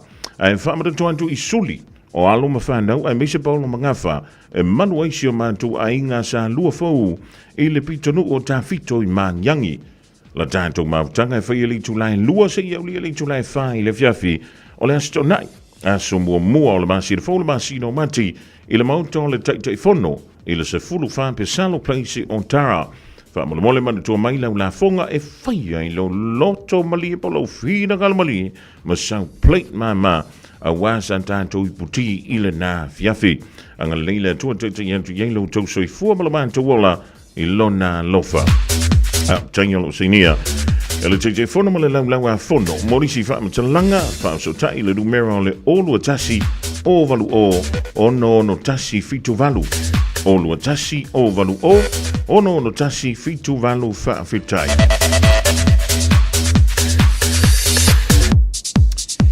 Olisi a tātou wha silsilanga le nei wa taunu mai mafutanga alo matama whanau. O le olua i la o le tala le lei me to tisi i salo ngā i salo longa. E whamatatuantu le tātou fontanga i le astona i nei aso se fulu lima o Februari i le se fulu tasi le taiao. O le awhaiele le no whanga masani o le lua tolu Franklin Road i Otara. E whamatatuantu fo i le tātou la fonga mo le nei masina. Morisi o le tātou nuu whaanto a maua le nei wha salalunga wha mole susu mai ia i lea so tātou wha soa matala talanoa a wāfua fuanga ua tātia. O le fu ia so la tātou wha tasi ima se suyo la matanga aluenga me tisi i Samoa o le a wha matalau ili ai fua fuanga i Samoa mo le wha moe ala tātou matanga wenga. Morisi whaamtalanga whaamsoto i mai ia le telefoni ma talanoa i le sunga i le whaawhengainga ia Reverend Sione Tautua i le o lua lua tasi fitu fitu lima wha lua lua o lua lua tasi fitu fitu lima wha lua lua po muangu tia lua morwai i le o lua tasi o lua fitu o valu wha o no fitu o lua tasi o lua fitu o valu wha o no fitu tātou whailua i le aso i lona lofa malona ngalelei.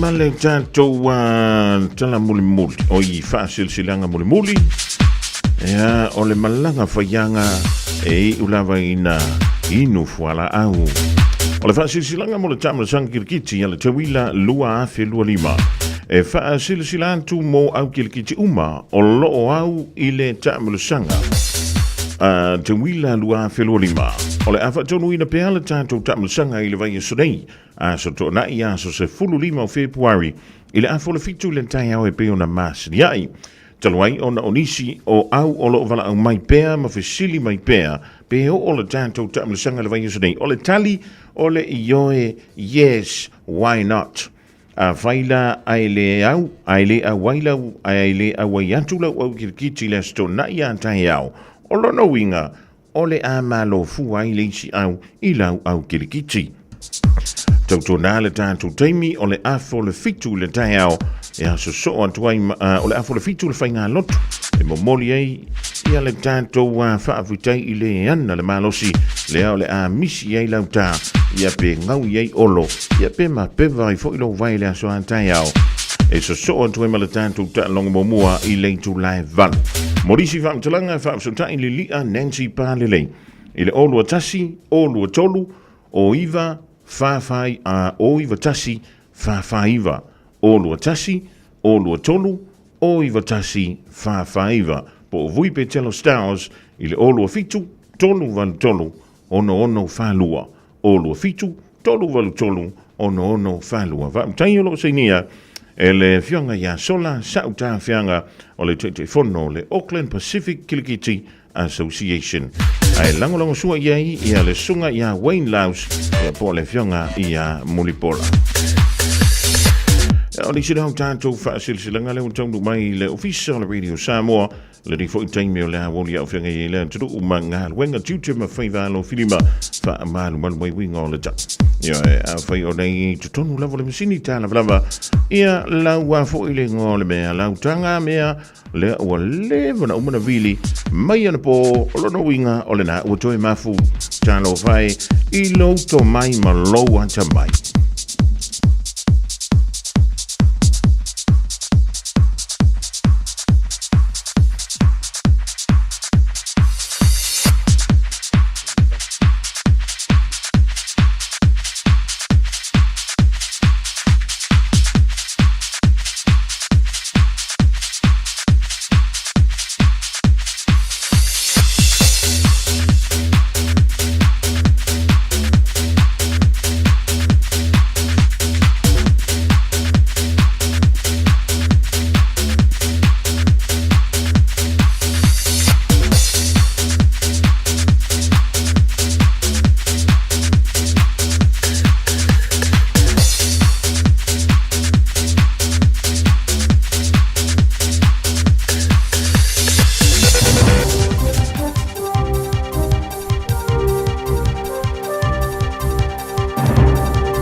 Malo mo te tio fonga mo e fa talo fa fo le tapo inga le tinu ile nei tula le uli fa fo mai e wa fo tala tau longo mo le tapo inga mo tele tomua fa ma vai fo ile fa tunu wa ona matanga luenga so fo maro loina la tel te si vai tolu wa onga lalo proclame mo me aya onga sa fesidi ma fa ki o le matanga luenga ta longa a manu malo Joseph Parker ya Daniel to part of fo e fa no fuso le champino lo langi Alexander Uzek fonga ia fala teleno ni tala o le tamata i fatonu wa ona matanga luenga o so fo malo loina ni Sheila Diana Safati o se tepu se fo malona to finga e pe ona fa mauni ia le matanga luenga o le so for radio le va so folo na so muli e se fa matanga sa fa le Safati Wo o le taime whaatanga I se istanga te whau e tau a vere pulu o le tasi o mata whai oi piru siri na white iai, maloi tau, a e iai tau I le lei I te tonu o se fo maro roina.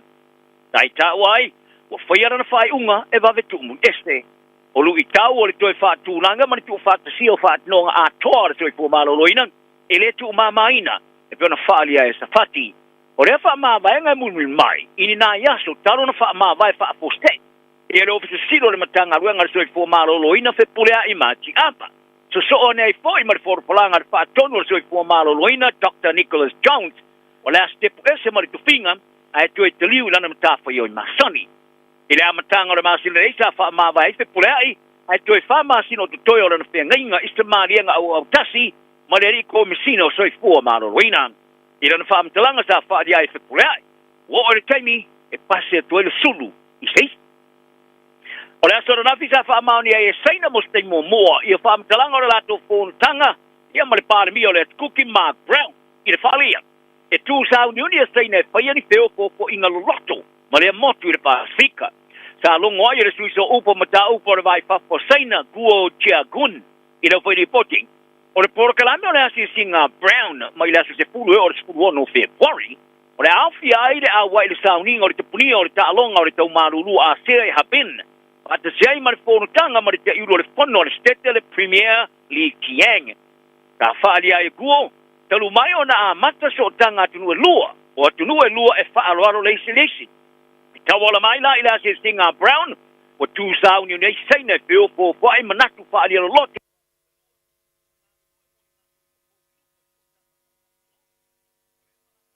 Seina mo le seina se marienga, ka lefi fi ai New Zealand I le lelo ngino I la tau ini whaamatalanga o sea marienga. Ai o le tebe neo pai pule le tua ngai ma le te iulo le partia le Cook Island United Party I le maro le Cookie Te Riki Heather. O i wharia ua popole tangata le motu e winga I whai unga Mark Brown o lefi fi ai New Zealand. Wa mai au na whato ai Te Riki I se lafo mo se paloto le whato tuaina whasanga I a Brown. Ai o le ai te ia se savali te te ele songa fua. O se te te tūlanga wale li mai wā fiai so tanga New Zealand ma le Cookie. O ia tā wai o whaara lave sa lato fita iai o New Zealand lava e mua o foina e so soani. E late le tasi vai tolu ia onga e maua mea ai maua fua ma le porokalame le School Lunch Collective o feso ta iatu le matanga luenga wa onga moni fasili ma whai tionga. Talo hoia le matanga luenga le leito ni sila. E lusa lau lima sumaliva talo sanga ma whai tionga sa pato ai atu le lua vai aso mua o le tausanga nei o a onga. Mai se lau fasu tasi o le pase lau ona sumaleo no a onga e kama I lalo le porokalame. E au fiai, ni talo sanga whai ngofe moni whaamtalanga. Matasi ai mani telefoi tau iai I le porokalame le lei ma le lei. E au fiai foi temi whaatūlanga te livai me ai ma le tūlanga le lei e iai tā mafa. O fesilia sau ma ia onga I tonu umoni sila, a e mafuri le ma ia onga I au kilani nei, e peona fita ia I le tele wa onga ma le tuai tiliva ia I o me ai moto mo ia onga, I le rua I lua vai asu mua o le toe taliu ia onga. Paari ai ale matanga luenga, e se lau lima sumaleo talo sanga sa fitiningia, le tuai ona tilivo me ai. Toast mariva e whaatau I me ai whapitopo diet meals, ono e whaatau I le fuor me velo me ai, ma le fito tarifoi tau e whai kio, e winga lea I le tofo o me ai. Sa ua le matanga ruenga, o le lato malienga mo le o foina o le tautua ma le kampania Compass Group, e peona te ia porokalame o me ai a onga. E ia taula inga mano loski o whatinonga e au sia, ma mana onga whakon kalate. A bitai, e lato tele o whailo ina pe o au sia le kampania e nei taula inga tu, ma mana onga e lava ina turia I facility. O le atol to mai tai fai pule mo le greens a ko rese caraman e poringa mai sa po ina mai masini po e ata ma puinga I le taimi sa tua iai lo na lima tango vare o loa supermarketi o fa sala la wina solo ne ilunga o walo so ta inga la tele a betai o tangata ma kampania sa fia iai ai pe va ia po ile ata o la to falia no ele o la to kele lo pe va pe fa sala la wina falia le food stuff Leo na ina le Pack and Savvy Royal Oak sa vitini ai, ele se kula tia caraman ya o ke topa, e tusa ma se olo e fast food tala sa tua ia, lo ne fafau tu tono la na atai tai, I tu tono le trolley. O le aurora, e kampani tu ma oti e ona ina ia masini po ata o lo fa nga e fa lo e au pia ma supermarket der food stuff ala to falia no e lo ila to foi sa likina tu ole ata ai o tangate fa ia na por kalame po ata i lungo o walo so ta ingalo telepole blogger Mark Spring dai fa di ai le ata i lungo na upenga i lalo fa upunga ole mai i le vai tafe o le sami o te manao e mawafua la o pack and save. From the river to the sea, I want my pack and save for free. E peo na olo pala ina ile lango Karaman, mo tangata Palestina i tuainga i le Limatang Valley. Talonga, e tue tasi na pusuanga mai le whaalua na umia ilo e upesori aila o di teo i te paka, i le champine lo langi le pangmamafa i whai pelenga. O le whaai unga o le vasto a sau e puswai paka ma Daniel o Dupois, mo le champine lo langi le IBF o le umia Dupois. Ai o le taimine, o le champine lo langi e pusi au tu e wha o le pangmamafa Alexander Usyk, e tauau e pusi teise manu malo o paka ma Dupois. Ka whaari a ele atama Ukraine e toso vatu sanga, ua fua e toe luone na pusu anga e whaia o na tau lo leo ana mea whai pile. O Usyk ele iai lava sana whai ina te tonu le maia. Wa ia whaalia, o se tase o ia fusuanga, o le fusuanga le ile vau, a seise manu malo, ile vau paka, ma te pua. Ka whātu i lalo Usyk ia Tyson Fury a Peritania le woma mai le apaka, ma manu malo umai champino e whaia mea o le tusanga wawae, ma aveai ma se tama mua e avea ma champino a iai, po le undisputed, ile lata ele luas ma le lima tusanga. O le whaalau te reino le tau fonga mo se aula ka pili ke maori ma le Pasifika e loai o le mana Pasifika. Walo ia na folo ina na whanau nunga e a waile kamara sanga o NRL Australia. E pio na maua se malosi o se langolango ma isui o pista ia matamata alu momoa. O le so foreile sa alo ia na whato a yesu te uafonga mo sea au de komisa le NRL. Ine iau fia ili kamara sanga o le ruafe ma le rufu pitu ai po le ruafe ma le rufu valu. Ma polomi sia ili tu whata sia le o whaia o ngalau loa ile lo langi e te ia le au. O le pole nua au kilani Wayne Brown. Mai alava no fo ia lana ngolango mo se au. O le sui mo mo kiwi a New Zealand mar kapteni mo mo to sa mo Frank Pritchard e te ton. O le tau fonga le mana Pasifika. O le afesoso ni ai le fa o le no le talonga fa va malo. E pe ona ye tamata alo sa furi tua ia Australia New Zealand. Ai le liu ta alo mo Tonga ma Samoa. Ma ia ta wai o se tu lenga tele le mo tu pulanga lai ti alo rai. E mo mia se la sanga stepu iai. Ma ma fai on fa ngale mana Pasifika. E atina e ai ala tu taleni, e petai. O le atu o fonga, o le atau wane maisi au e lua, i le motu saute, mo le fia a wai i le NRL. O au uma e lua le Pasifika, mo le tamara sanga tupala kapi, le Fiti and Drua, Fiti ma le moana Pasifika. O tau fai firfiria umanea la au malolosi mo la ta alonga mo le fai unga le vaso. O le fai a onga fa ululu o le Drua, Glenn Jackson, ma le fai a onga le Skalamu o le moana Pasifika, Pauria Simanu. Wala tau fai ailoina, o la tu tapen pelanga sa umi toi eu, initial timing. Ai o ava noe o ilungo malai mata au te mitono ta alonga, e fa fia inai a o Sound Uni, wala tu ta alonga. O le drua o le atari maro le Brumby Suva le stonai, ma le moana Pasifika o le atalo mo le Western Force di Perth, i le Port Au. O fili ai al fai a onga fa urulu o le moana Pasifika fa alongo tana umanga yalan au malosi, i le sui o le All Blacks ma le kapteni, Pou ari savean, o le ai taita ia maia, le au, i tuor skalamu le ofu numero valu. O savea li tsona, se puru 5 minute, sa talo ai, li talo on fasa sama normal Chiefs, il fai ngona vaso mo vai. O tu fata si ai lusi fo wete tolu le lei, e au fiale tama maa losi ali kale tahi e tonga, si one ha vili tali tui, ma le lusi fo wete ali man Samoa Miracle Failangi. E to lima e tama fau, o le a maua la tu talo mo le moana Pasifika. E au fia ile pou mai manua tu Feleti Sae ta u foho. Le huka ia Millennium Sunny Rivi, Jackson Karen Passop. Le suia la luka pita to fito sa mori ta alonga rong in peka la rumilo. Ma le wingi mo mua kalapulika le Taika Solomon ala i malo. O le aula le moana Pasifika o filfilia numero tasi James Lay, lua Millennium Sunny Rivi, tolu. Feleti Sae ta u foho.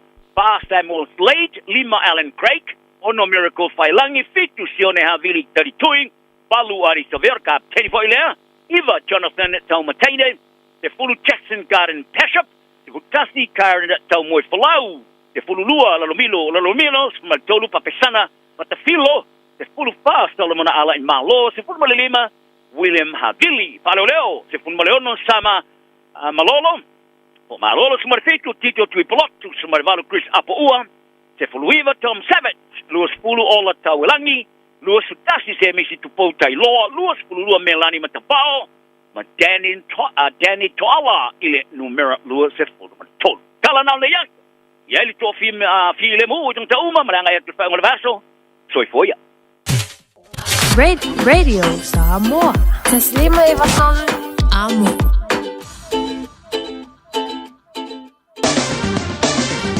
Ua mawhai na awina atu tala o le tau, ona o le langolango mai a le Finance Direct. Bili loa api i le ovalu selau, tolu iwa, ono. Ola wingane i le tātou tana o le tau mo le rifo i vaenga la oli le poa na ni mo le whae le riva ia so mo au kilani ma Samoa. Pero visol va intou le soe a wo te mi la oli ba o tolu va va solo ai na iwanga e ona babafa inisio pi tonu. Angi mai se vili mali tu i se sai. O le villa fa mawina mo au kilani le soe lusful lima tikeri.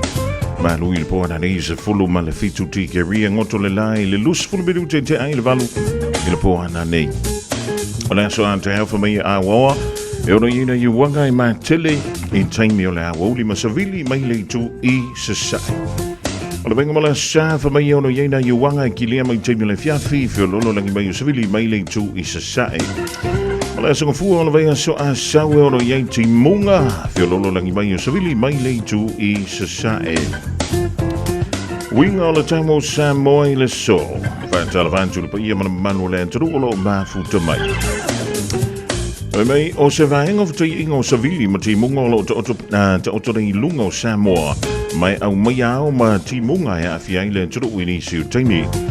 Fautuanga mo ti munga mamafa o lo o faa malo si pea mo laufanua uma o Samoa. O le venga mala soe te uluwa vasalo ai ia nai timu ma e mamafa inisio vahenga. A to ai lea mawila ma whai tutili fa mai e wha tau inisi o taimi. O le venga mala soe ante amo Samoa le anti munga ma e mamafa inisi o taimi. O le aso sa o le ante uluwa vasalo ai nai timu.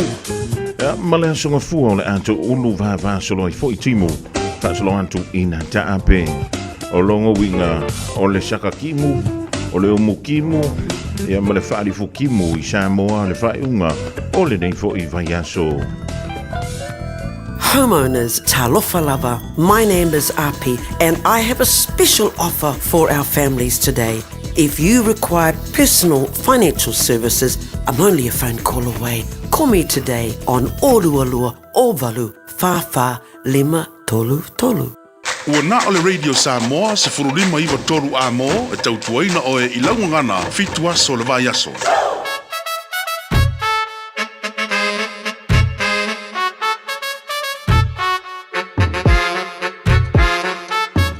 Iwa aya kula oi, nari ua saa mai nga oia. Ua pule lava ye yanga ia.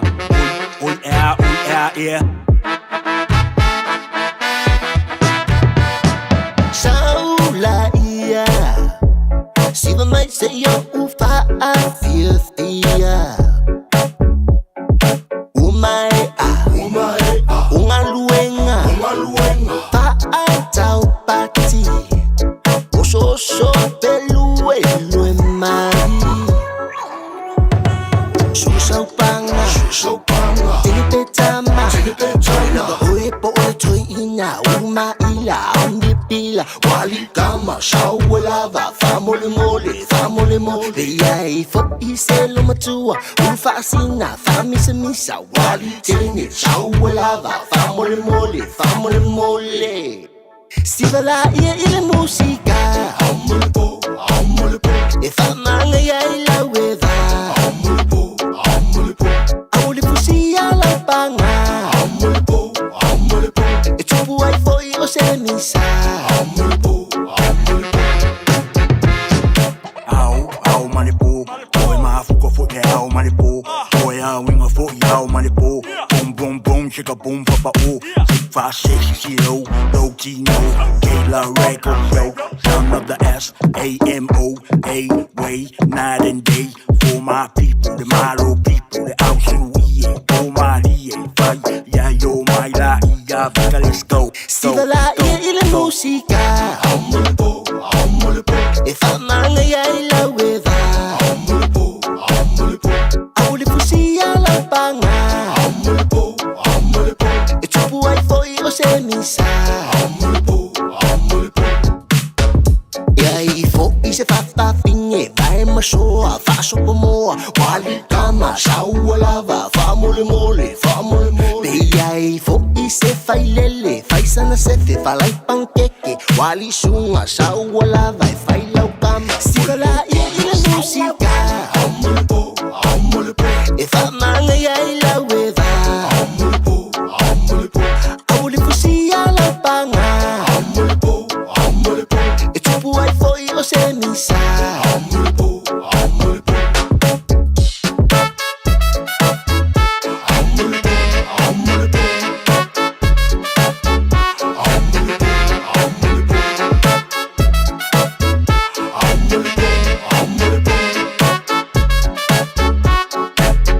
Sikala i le musika. E whamanga iai lau e wā. Aule fusia lau panga. E tupu ai foi o se misa.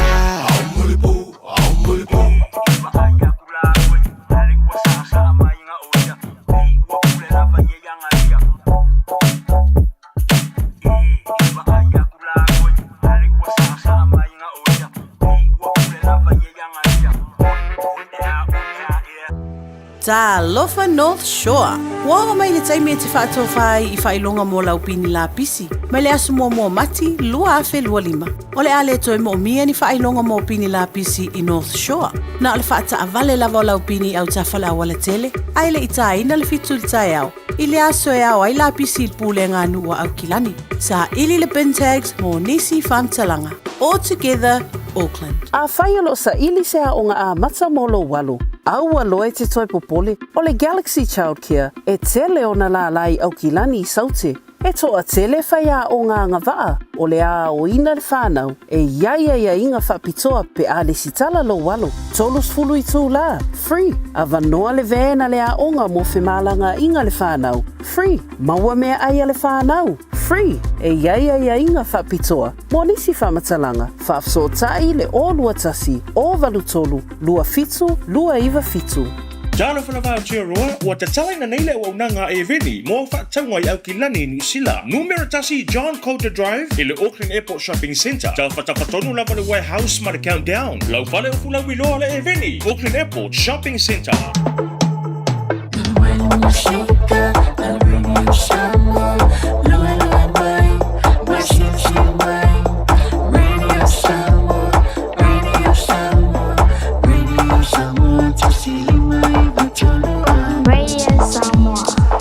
Le wa se atia lus fulu minuta bute ni a late July lua sauni to fo I man tua wa tawale piki mai le fana wa onga e le tua yo onga stimulate to mau fa to yan tu ya se uli mo le fi mo ta to tala e pe ore fa fonga jele de ya wo le las raile fa to tele mo telefon le diva ya so a to tele mai la na to tua e le wo le las so fo le ves fo ba anta to blia e lona lofa malona le a telephone to yama lutu tasimala ingai nai wai pahu I Hawaii fia alua e manoa le mafuta moina I Riverside I California I America o Malish Angelo Favalu ia siliva ai ono ia vobe vo TK tangaloa lanki le uso ya fish no dringali tuizam malo so fu malelangi ma Betu so le July tolu le o linde.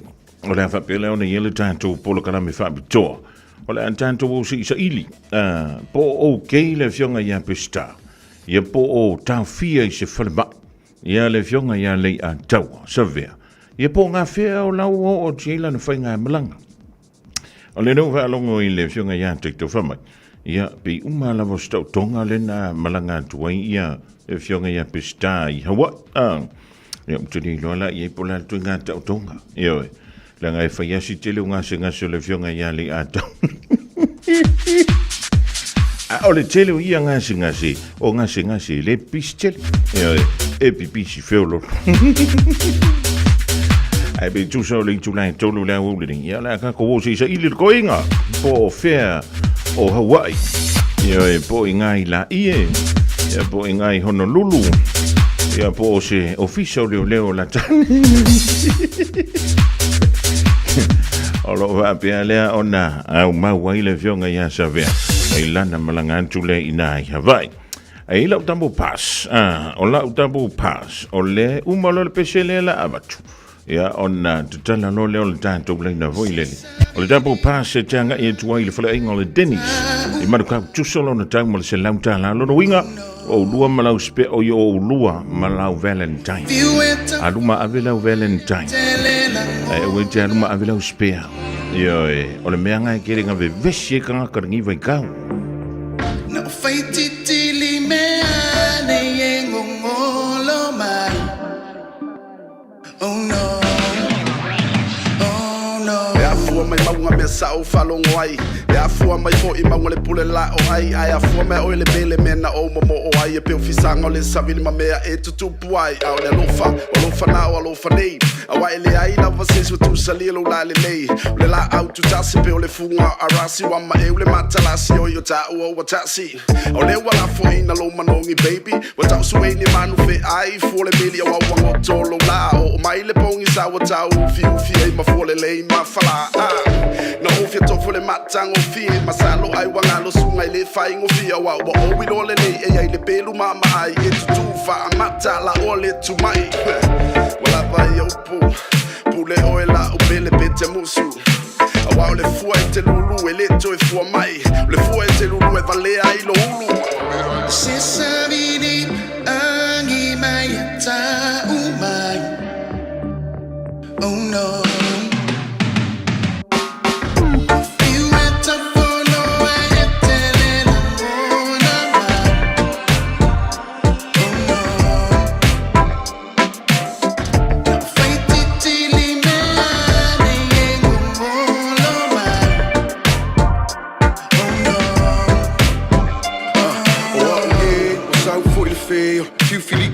Se he positeo na ole kufi sidi ole ma fau pi ia ma kia oe po ke fa kau o mo o bia se fuala au o mai kala manga se valu se ko ai mangaku fainga kawa e alu ai ku mai o au o umi ole miki le ma fai o nga fafang ka ika wa valea fi maua o se ea fi maua se swing o le alo fa apea o lo au le le ua a ma mika mikanga pei o se mori ua susulu mai le ava se fa fea o mai o ele pele pela pe masele fai kikiri mahava kafi e se ai uma leanga e ku mangile lei kalela va sila ile kele o mase lilo ile langi mo se fe sosoangi e maua mai le kali pe ai afuma e kangi le se fai ka o nga fa mala ma fai mai ti o lo fangei o lo fanga aya se savidi angi mai ta oh no.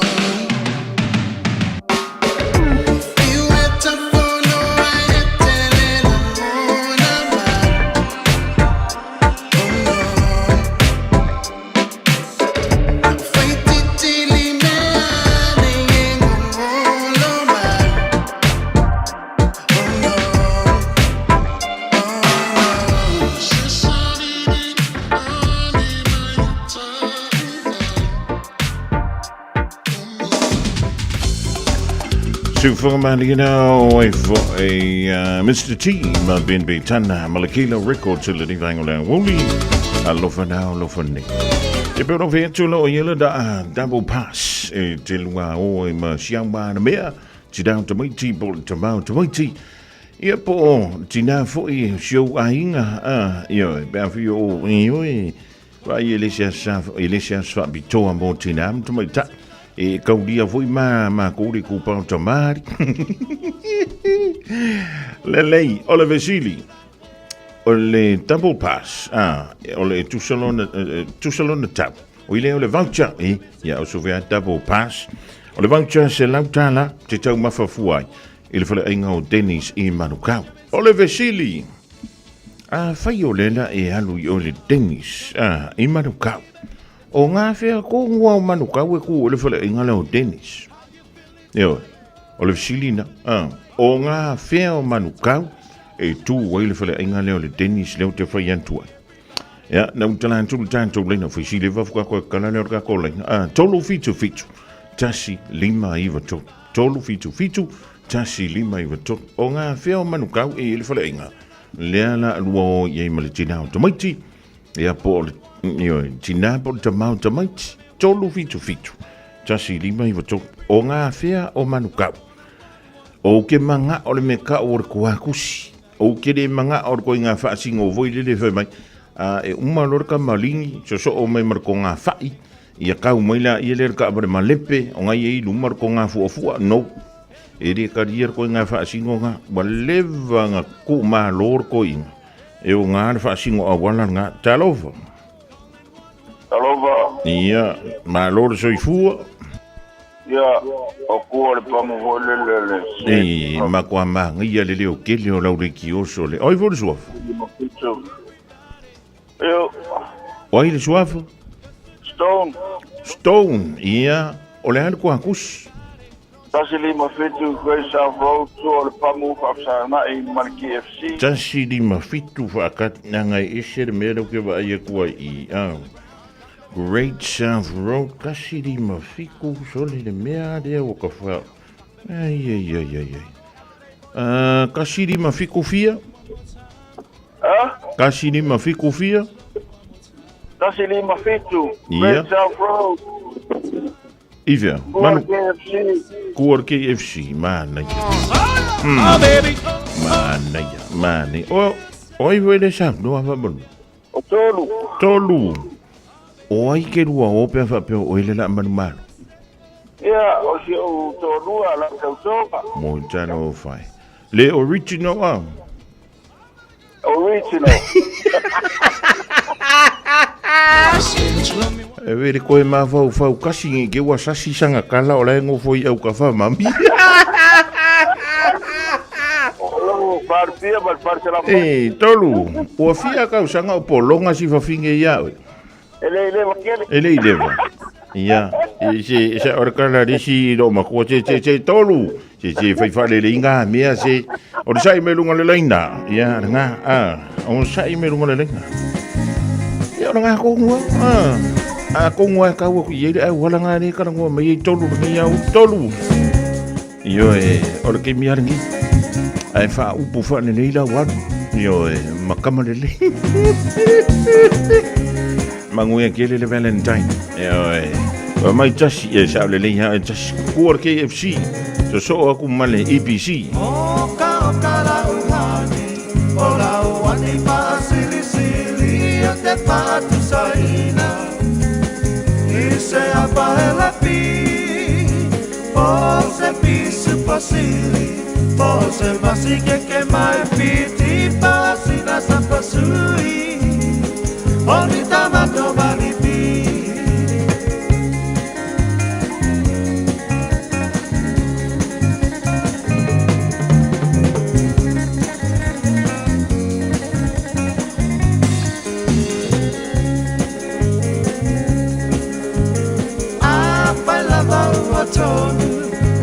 Watoni lau pinangalo tapa ai po ipo avane ile malo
vali uami malu le taua fia ina ua tua na ia tua le lai taua ne sousi e te tiua ta whao anei pe liu liu ai i le solo ta maitai sa vali vali nei le launga tasi sa sala e manong yo na tou la langa ali mana ia le penga solo ai a foi yo la tou atai le sabi o mai a tatou mua ia sa mua masio na la fanu o mai a tatou mua ia sa mua masio na la fanu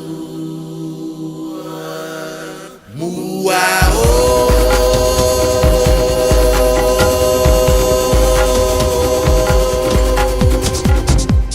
Io ilo ben vai le divango la woli fa liu le la ile tawa fia fia na probleme le ke va ya kula wa fa liu ka fa liu ma ya ole la I se ka ko fa ma liu liu kula ia le ole ka fu you le fa tsi me I si lo matua ya en o ja lo fa eni ma no nga loe It's malo la se malo tatua malo foi le sei fo ma wela o se sunga fa taile lo fo ma le ina o se fa foi sia lo malo Io lo foi tato a te le nga sala I o telefono Io na e o lo rima eni o e ja ngo ai fa pe E ser ko rima I ma aso le aso fa pitoa mo I lan tolo ye ya lan tu tupe lan tu tanga ma lo le foi le foi ma lo le on sai e se we so foi wa kede ka ko piki apu ngau ko lia sa olele sa olele ia fa taile a lefta tu ma toli potiono fai la vasina tu mo ma to ia la fa mo toli poti na tali la tana to ta no lo fai fo na wa sia I ma so nei time ia lele ia se o mi ka ko ri poki pe am Ia fasalo fatile tato malo tato sa mo la no te falong long me fo in mato o nanga nei ile tolu sala grace for malewa ia po Rick the man ia po ka for you wala wilo masila fire malo la tunu ia e fi lava failo atu fo inisio mato fast ma au nanga e ala ita vale mala mo fa mato mawa ia fala wilo atolo alu pe mato sei o se terminei mato spesso Aua e se no fua e ngale ka fo you and fine of saswani afa peo e pensiona na maua lau part-time I en fine mato faya e le lava lo su mai mato fata vale fisiri en fine fo you na tu na tu tari sao e pe e tali ina fo le ka fo you ia e tato SUV fitu no fo fine tau mai le tele mano no e tato lima no fo e me se tato youth Ia o lo fatumulia ma so fatavale nei ia ai long ai fo le Valentine War tele la fai mea lo fo fai na ferma to fatavale e ini se tato tavale lo fai na tu ina tu for the shipping lesson nei o no ila to fo ma tu ma kilani fa tai fata lo ma na mia pese tavale le pelo su mai ma to fatavale ia pese vini mai le over se la lo fitu fai ono val Italia mar fia la o palaia o le ngaluenga tu mau lava le mea tau lia ia te mato ina infantu ina tilo o palai o lo falu mia pe tato cashback me se foi le tato refill ia pe a fa pe tu ina mai se sitona mato fatava le ia mo tu for le tupe mau mo oi over se la lo fitu fai ona valu sala tato fatava le me la songa fua ile iwa tai au Ia se pa ia le sotona ia te masangi la leona ne fiafi ma wala wa no le sa sala tato falta vale mele iwa tsaya ia se pa ia le farfa e se sumai le la ia ani ila sa e fina sa ne te la opalai ngaluenga tu mau le se lai sene le lo tonge tala fa nga ina lo passport e fa ila opalai mai tavale la iti se o pa ia tavale youth tavale la po ala ia lo molo wa no inen ma so fata vale ia mai ani ma ka fo you fa fata tele la fa ta manu ia tele la vale vele sai ne ia so fa so fu mai Maria rotuia ani wa vela voi ma funga tomo molio 3 amigos ani a lofa ma an Yo, langa e masanga kolu ia sua fola o vanga amaka mo le a tamu. Le se ile ne so sai le foi vai ngole ngole mi se langa tu le fa unga o le nei foi vai yaso. Radio Samoa. Lima iwa tolu. Amo. Ole wa se anto le va ole wan ti toi lusu tasi me lafa me du ton tala le July. Tolu se taimi ola wuli nei ola mfaila ona tanto so tai tu le fionga ya le an taua pe se ta severe. Ya malana finga malanga le na la ia tuai oi hava. Ya po mai si toi ina. Yoi. E se le bamba o le veo se i vai fo ya. Ya e fu la le tasi o tanto man lo fa lo ngia. Ola mfaila ona talo do an ti le fionga ya ai ono ken ai ono. Ya wana vole longo puili ono topa ia malo o to malfoi ile fili ala stasio alo to mai tai Samoa e fai ya ma fa tonu sit e to tonu ole Central Intelligence yo ina National Intelligence ala mano telo America foto ina le presidente ile mano pui ya le amata ubuta lo to fale to tonu o America yo ya o le menga malangai o le ke follow o le te mulu te il sananga le fionga ya tiktok ma e sile ma o le be wa lo isa ve e ka o ko aisa e lo pole ai si yo sili ye be a mo lo so ta inga le o le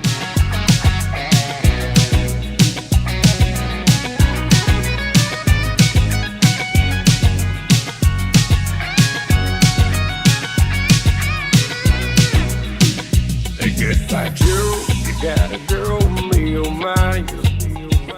They got a girl, all the heroes down the bayou. They see Vaughn, the sweetest one, me oh my.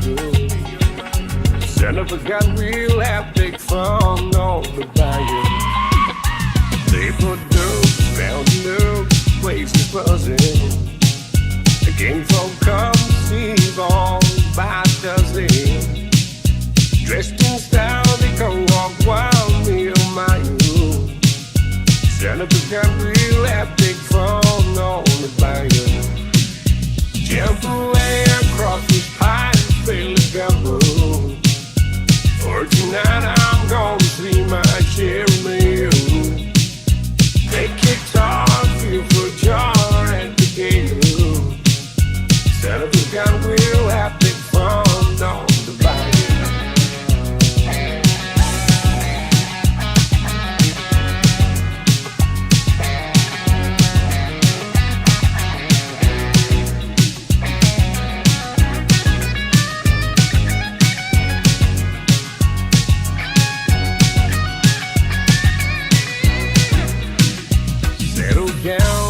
From town, get in the field, and you catch all the thieves in the bayou. Swap these months by a bomb, what's needed? Son of a gun, we'll have big fun on the bayou. Jump away across this pine, feel the gumbo. For tonight I'm gonna see my cherry meal. Take guitar, feel for jar and the gale. Son of a gun, we'll have big fun on the bayou. Jump away across this pine, feel the gumbo. For tonight I'm gonna see my cherry meal. Take guitar, feel for jar and the gale. Son of a gun, we'll have big fun on the bayou. Son of a gun, we'll have big fun on the bayou. Son of a gun, we'll have big fun on the bayou. I feel my was so sad. Omega Ka, the Angaloi Moa. Omega Ka, Sabaleta Mofie. Omega Ka, Fili Mailoile Omega Ka. Omega Cars, lua selau Diabetes Drive i Manukau. Pole telefoni o iwa lua fitu 5 tasi lua. Susu mai Manukau ne Omega Ka. Umalole keisile Omega Ka. Talofa Samoa, o Atishna Ryan, o le Licensed Immigration Advisor mo le Auckland South Immigration Consultants. E visosoani mo so se tu ai ngā visa e malanga mai e New Zealand po Australia. Telefoni mai nei loa i le o valu o tasio no valu whawhitulua. Po le olua tasio no valu fitulua tolu o. Jana whanawha tia roa, ua te talaina nei le waunanga e veni, mo whaatangwai au ki lani New Zealand. Numero tasi John Coulter Drive, i le Auckland Airport Shopping Centre. Tau whatawhatonu lava le warehouse ma le countdown. Lau whale o fula wiloa le e veni, Auckland Airport Shopping Centre. All I hear is Radio Samoa, Radio Samoa, Radio Samoa. Tasilima iwa tolu amo. Radio Samoa, Tasilima iwa kolu amo. Ole ua se antu ya sepuluh ono minuto tolo toiam talo le tulai tolu le rivai ngola woli ya se I tanto wanga ya antu I le lisi le nei o le teito afitu o le manu Samoa o le levantu nei o le wha la wiloa I Samoa awa le whaimalangatu le I le tasi o tamara sanga su antu ise awala o le teito afitu o le manu Samoa e toi ofi antu ai I antu no e se fulu male lua ma le toi se fulurua au le i lunga I le top 12 le whai le sanga le amtalia le masino te sema taulunga ina le masino me I tau sanga te tasi nawa e mai moma e sila iai I au e peio Uruguay I le au lea Spain ioi I si au ia makua le aua Kenya o au ngai whaale ango i tatu ala e lunga top 12 kimi Ua loa fo I si vaenga na lakapi o te manatua I le aua a Spain pea ma le tolu I le lima tau sanga talu ia ngā le lamia ia pa pe ngā fo ia si au lea Uruguay a wala kimi pa Uruguay fiki pa kifa pa Uruguay ia New Zealand pa li lo se mea o le au le nei o le malanga antu I Cape Town I Afrika I saute I le tamla sanga I le amatanga o le masi na fau si o si aso fo lau o le lakapisi umu ia ma Santalo ia fio ango si umu ma Santalo o le sunga ia motu o petai lakapisi umu ma le au vaa tawa laipa noa tamauli sa fotu ma santu paitea ia ona fio anga vawasa afa sua tamauli a fio anga o sala valu ma sale lolonga I le motele sala fai Johnny Vaili kalapo le tamauli sa tapuala ona nuu ia antoai ma le fio anga mo taa e nosa fe mai o le kalapo le kapia le tamauli a fio anga o sale longa ma sa ai savai o tainano enekosi o le au le tamauli a fio anga o sale valu ma vai a fai savai tusi fatu toi lolo o le kalapo o le te patasi mai le matamatangi pula antua le panta a fio anga o malai la ma lotu pu susunga ia seu talanga pehau o le kalapu lakapia si umu ma ia fio ango si umu ma fale la tai tai fono se nio Davita mai le Apia Maroons a fio ango sa le imoa ma sa fotu Laventa Stowers mai le laumua o tumua o le fio anga o malai la ia whapefoi ia le fio anga o tawhanga manu Fa'afo I Falaniko mai le kalapu o le te patasi a fio anga o loto pu ia antoa I fo I le fio anga o le auvaa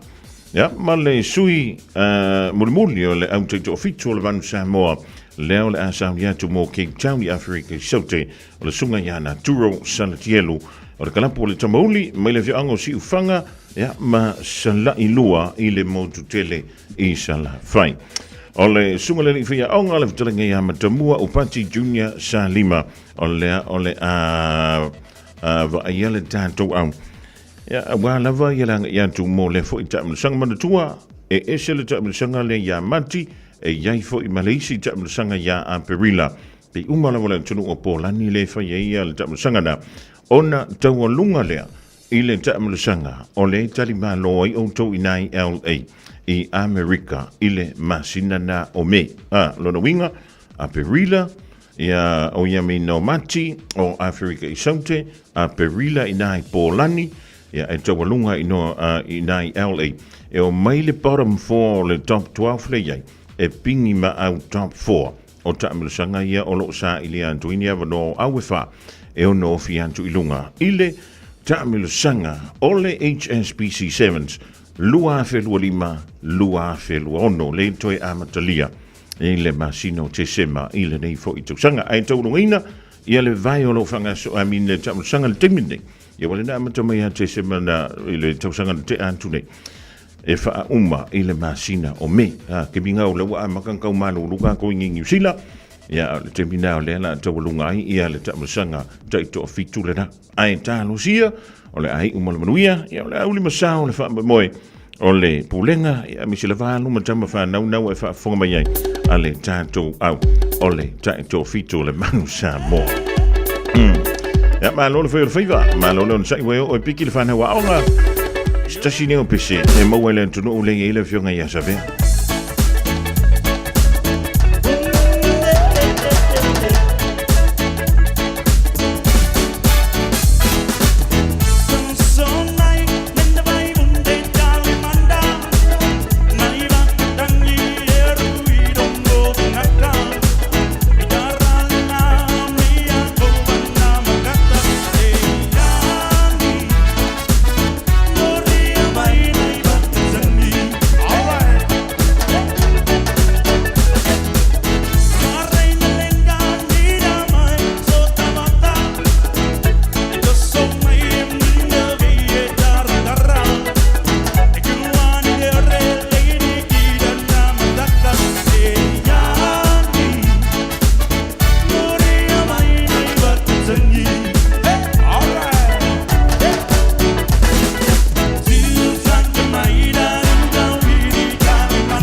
tu le langi se isa ilimai.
tasi ma fau fau ngai ua sau tua lasi le alo fahe mo oe wa pei o se mai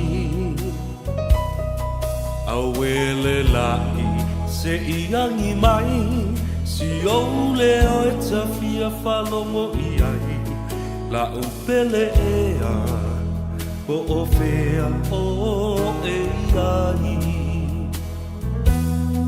Lalulangi pua o male manunu Wa sola le la fa sulu sulu Unai o foli nai Wa mo atu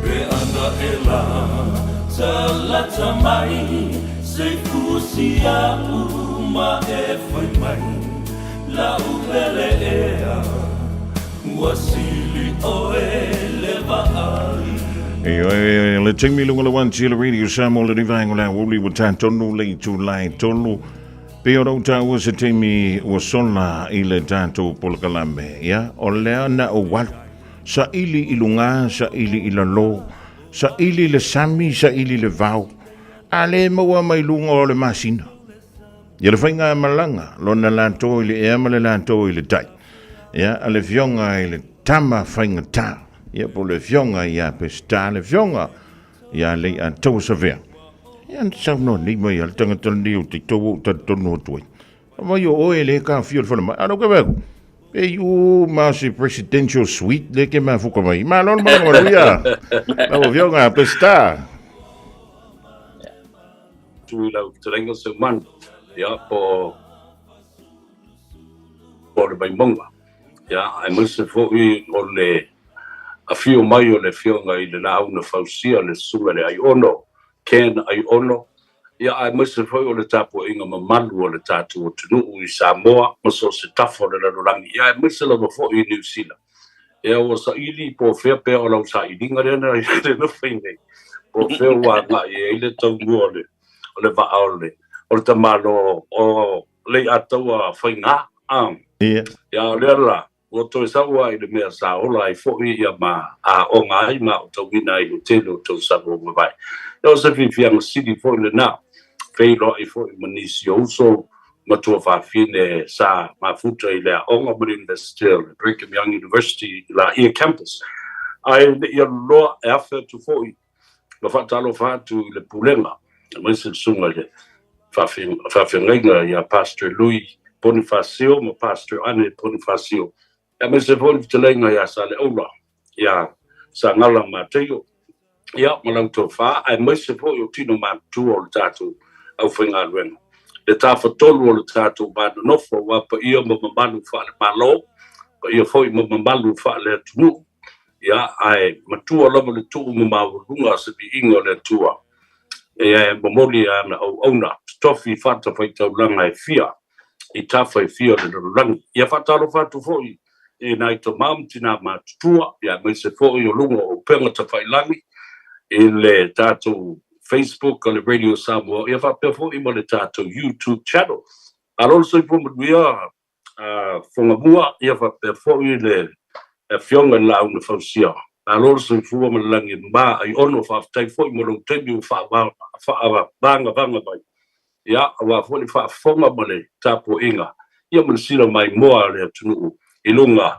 o le tato por kalambele so ba lo lo so fu mo bia fio mai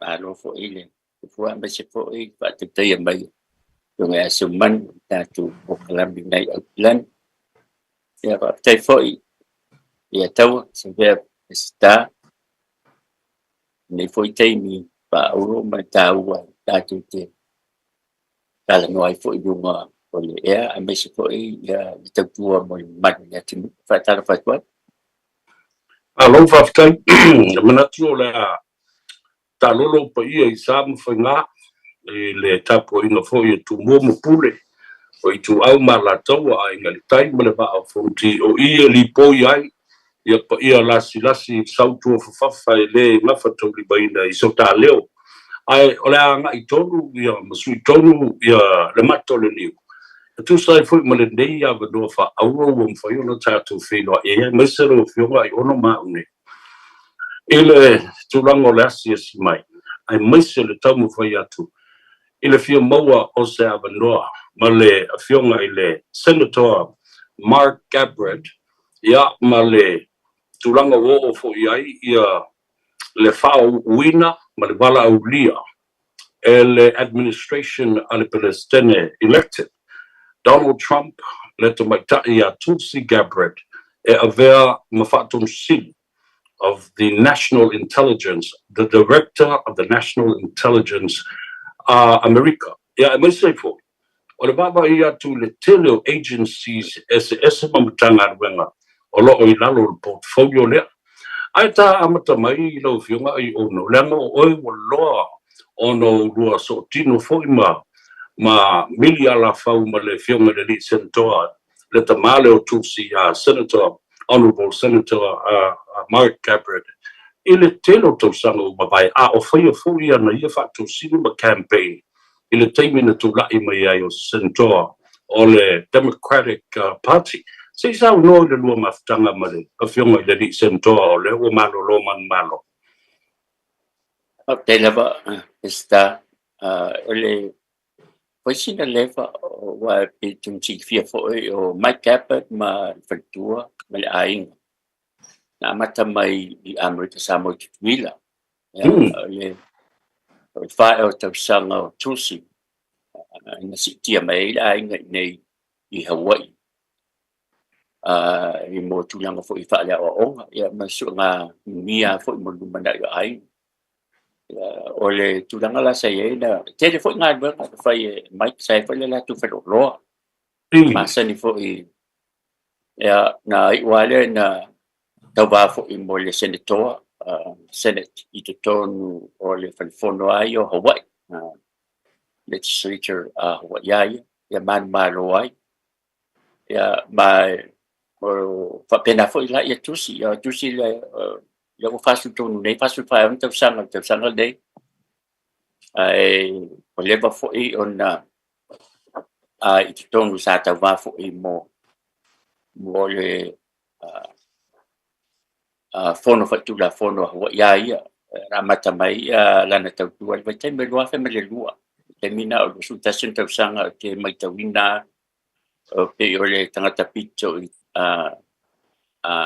talavo ele pito le titi sa tau vai te mina man maro le lua fe me lua te mina pe to consultation tau sanga Mike Gabbard tele foi an business o tangata foi le lan tennis la o fio foi pesta tele foi le foi la tale ni le il talonga le ai o le aingo foi tale ni tulanga le tap tennis e pe o mena sa filo e foi mai o lona tu fa fine foi sa sanga sa palina I Samoa Professor Dr. Sinabayana Gabbard il to sarle tempo me le foi na masan sa veo ia ma professor sa foi a un fo University of Hawaii na foi time ya mai o pi o le masa ninga le na foi le ngata I tulanga foi o pa Samoa ya pe o ngai go foi le sosoania le silis ta to Samoa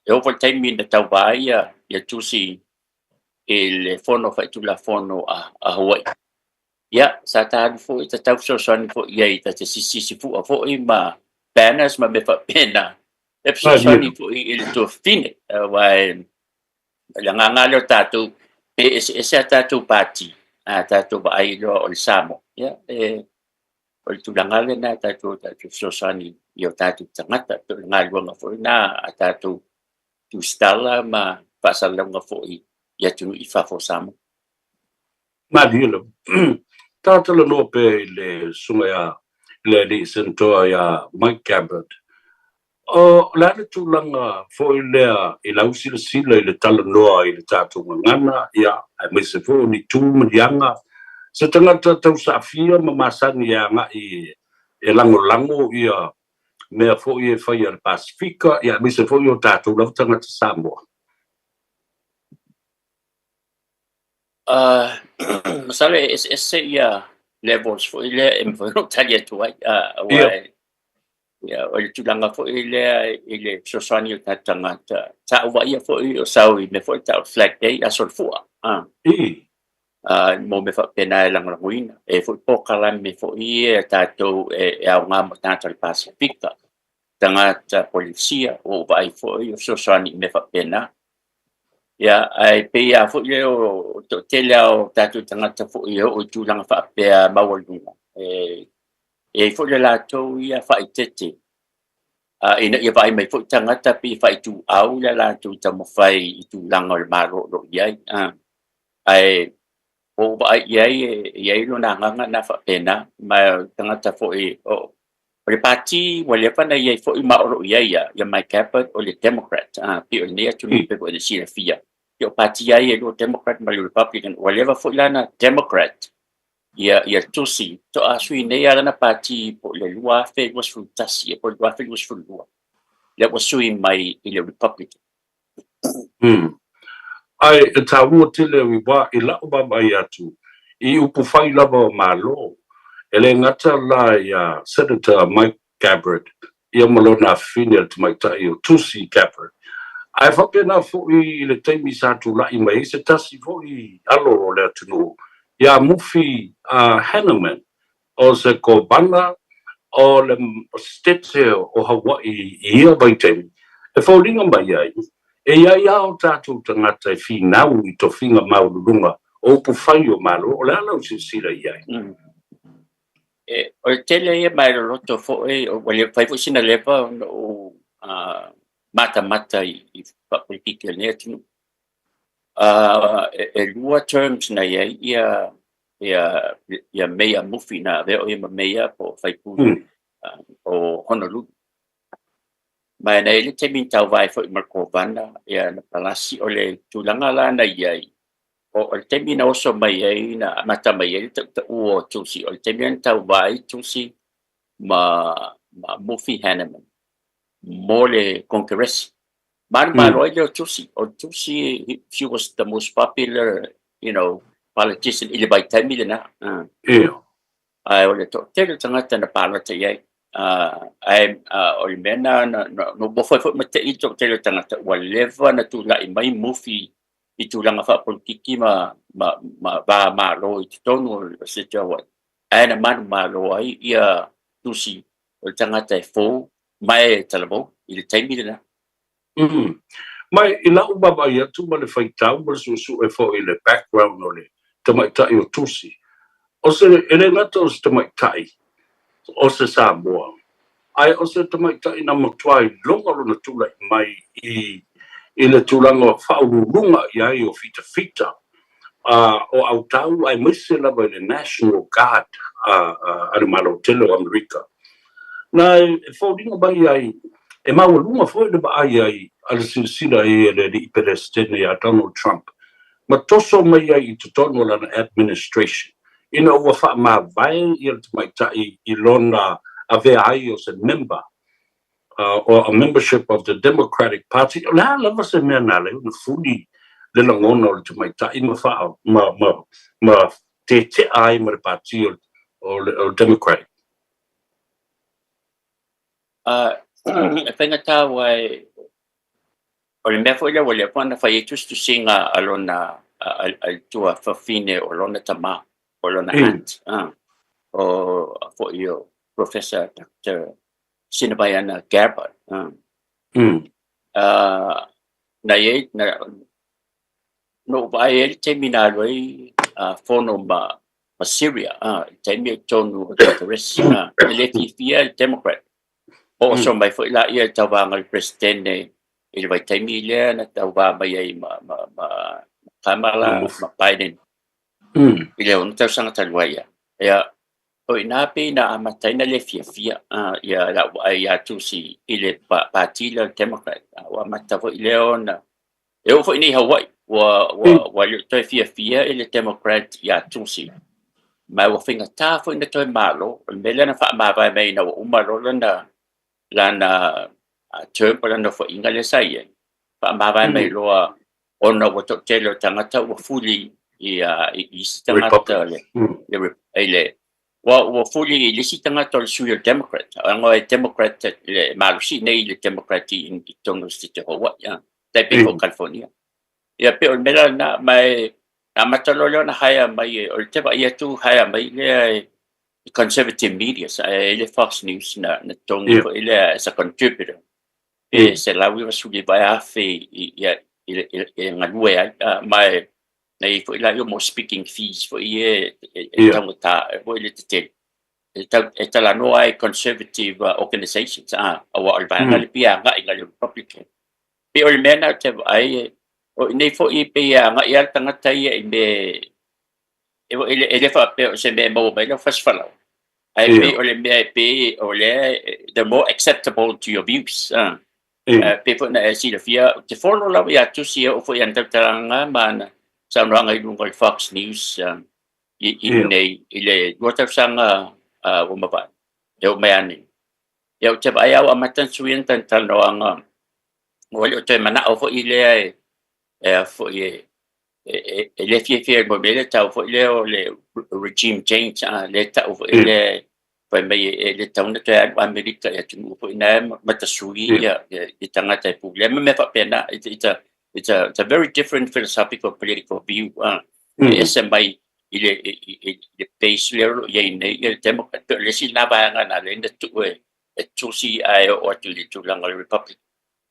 Mai o le si bele da o so e ma fai tau fo. E fa le ya pa ya inga ri o mai ta ili na tu la mai ai a o be Democratic. O lo no winga. O mi tele ai ya se me o su ye ma fu fa.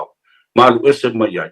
Ai na tu titia therefore you're a running partner for the vice president ale ana firma le presidente o ye ne Donald Trump. La sa mai tau le mafuanga na la yona ona fase ese mane tau tu ringa le. Te loe te leo tangata Republican le o ye sa la ko trust le I tangata sui mai Democrat I Republican. Ai la tusi. Le tai fo yo tato party sa mo a fito asu tangata ba so le te ya te tawo na tu e se tu la ngabo lungo le le professional period fo te ba ai pe moni le swing pe le mera na la mai tau ye na ba ye tangata ya mai te le yo fo po on sa fo si le fia ai si libero te la no tu no mamalo le tu no fa fonga mai fa tu United States o le to te le tangata fa se ele experience o tulsi why o tangata na to fia ele mele le director of national intelligence o tangata o fia se punta usanga ba ni tangata lo ia na ngalu due ele mele ta intelligence she has none ele se ta usanga na ngalu ai tulsi I lalo me ta intelligence was full balu ia fo ia la ia la o le tunu nei a fia le CIA o le FBI Drug Enforcement Administration o le tele ma le National Security Agency NSA o fo io o la te tele nei o le tunu nei yo ia nga luenga penga due ia tusi ai mana tu fo ia tawi pa wal me o fia mo ia se sa mo te ton o tau lan pe fai mai tangata ele se experience pele ai masalo ilo manatu ale tu si bato piki mai foi se tangata ele se experience o le tele yo tangata le lo ngalu dua ne kapeneta fo ele tai pe fo ele mele tupu ya Kennedy le wa Kennedy kapeneta nei le sa la tu sa mo you know fai tangata ele tau na fai le tu misa o tangata la fa pena ya o leo o ye ni kapeneta ya manto foi la fai no ta no actually se ngava ai di tu wa le Republican o pau tangata fifi o no o le se ngava filosofia ai o ta to la ye ta wi lo ta tunga foi lo ta to ya fa sala lau tangata ngalu ngol tio o te ba ai ile mea benefita yo ta tangata o te ba ai o ai ko nga administration o tu la fondo o ia executive orders nga malea nga ia fear ta tangata a me se ta tangata matu Madina. o le mea na o te popoli ia au ai e le sa nga o te mafau ai fa milionea fa bilionea a to te le voi no tangata o le tato tunu e te tau ona tato tau pe tato te fina mo tato tangata ile ai mo se tangata foi tato to a fo to a me na fi mai sa mo i te tonu le tunu le Pa lo fa te la fionga ai o le tau o la malanga mai a o le ele I leva tu nei le whainga palo, te li ato fo se lau ni aso, the first 100 days since the new administration. Ona, asi sila fo e matua SSR system, o tātou I Samoa. A sui le paia inga. Ona o ala I leo le whainga malo. Ai tu mau pea tangata whainga luenga, I lea matanga luenga, me lea matanga luenga. A o porotiki a Amerika. E sui loa le whainga palota. There's a whole change of a new administration. E so you matua matangata whainga lea foi lawa mai e to ina Donald Trump. Mai si tangata, they are non-official elected to government. Peol to ina lea, tamalo Elon Musk. Nasa tanga I wala si sila I bea ia lewa a mai e tangata a lea wa matana fitotoa ia whapea tangata. O ai e pule, o le Palestine, o Donald Trump, o le tamo billionaire leo Elon Musk.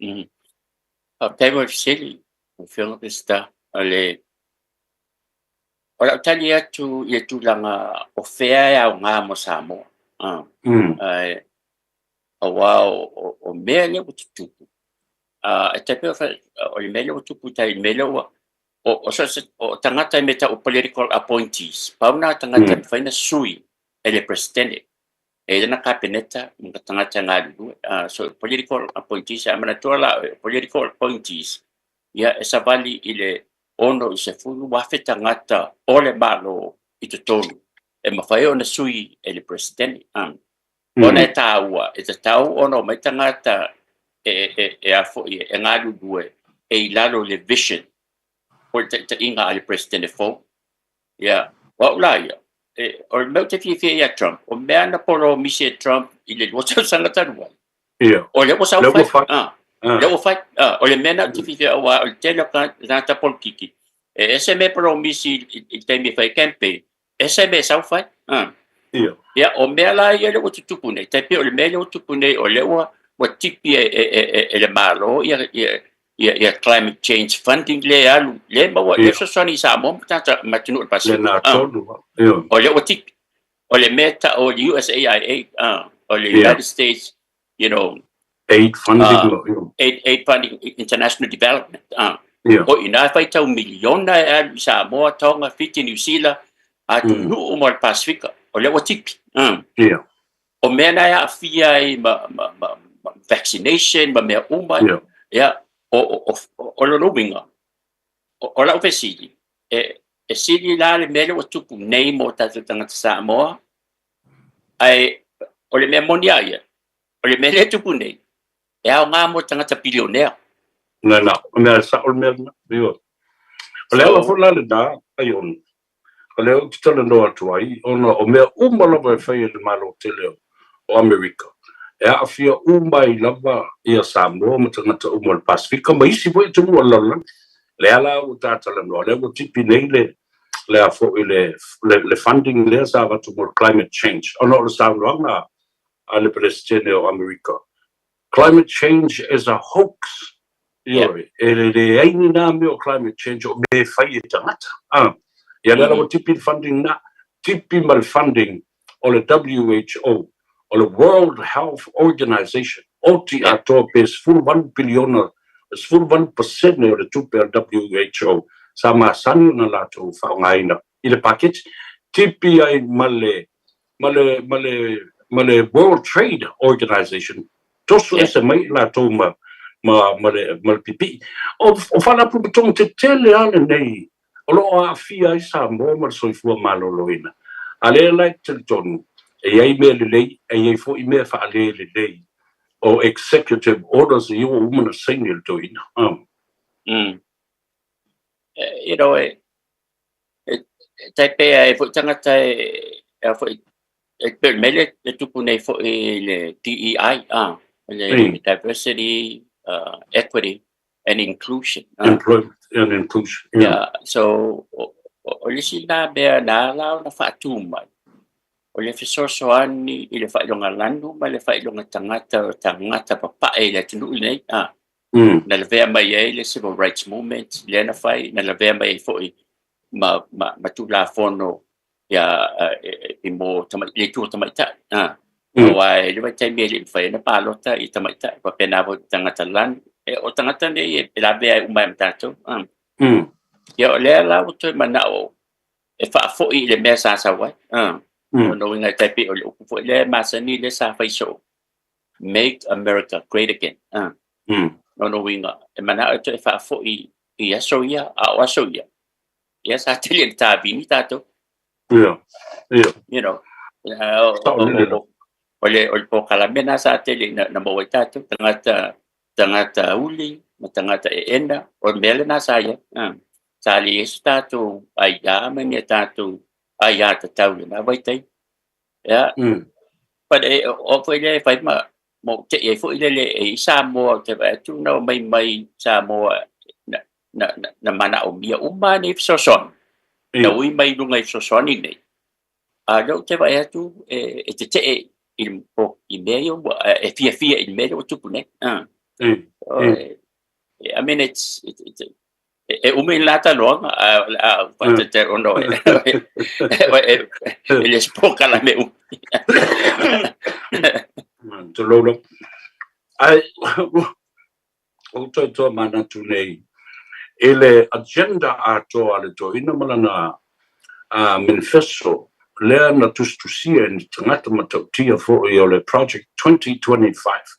Le umana le na saumfa pe mai Donald Trump o le ai te le lona me a le foringa mai o le ua mata le fai peila o le mele na tau le mass deportation le ua fa na fai a watu i matangata o lae no fo mau a o le i fai ni o latu fa msinonga ma fai o latu wa ya te tau tu la fo la sa o sila ma le tanga e na mtau ya fi ai masapo o te leo tangata Samoa e a fiai. Te wawa tu foi. O ia e fikala tala noa foi lea ma mea o te inkalesi iai. Mea e soswani mo tātou tangata. Ma lero. Awai o le mea le tupu nei. O le fia iai tangata papae o le tunu nei. Iai mana ai maisa man tu foi o le core base a le mata. Le vanga le latu. O tangata foi tangata papae e le fia i tangata e ena. Ya e mo ila to te la tu si fo tangata e le o ye le tulanga le o le fa tangata man but that's o le base night driving me uma the drivers ya e mo ila e ye fo i me le awa o ya tate fia fo e se tangata o le fa se tangata le tunu ne ele fa pe o tātou tangata fo tau te fia tangata so tu dapon ai tau ana fika mai i le tūlanga ai tai pe fo masaniano o fa tu tangata a tau baba ai tai pe o le Don Race na tupu i New Zealand e tu sa tai pe o mele na to te le tu tangata papae mai Europa ma America na overstay New Zealand a o tangata na momua ti poti mai New Zealand. You know, o whainga leo. Ena, e mo mua tu li mai le tu le tātou. Te tu lo, mai lo tu oe. O le si le mea ngalo i le tupuranga lai ti leo lai le tinu ne. Ua o tu mai le tu la o le u mai mai. Ai le o man malam mai tal fa solo pito o tangata. O tātou sa whai ma tu le mai.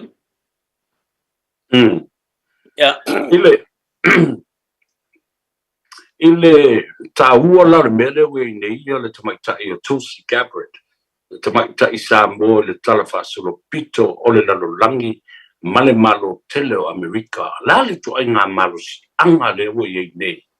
Sifuru ma le valu agencies ia po whara puto tonga te tele e ei le FBI o le CIA o le DEA, Drug Enforcement Agencies.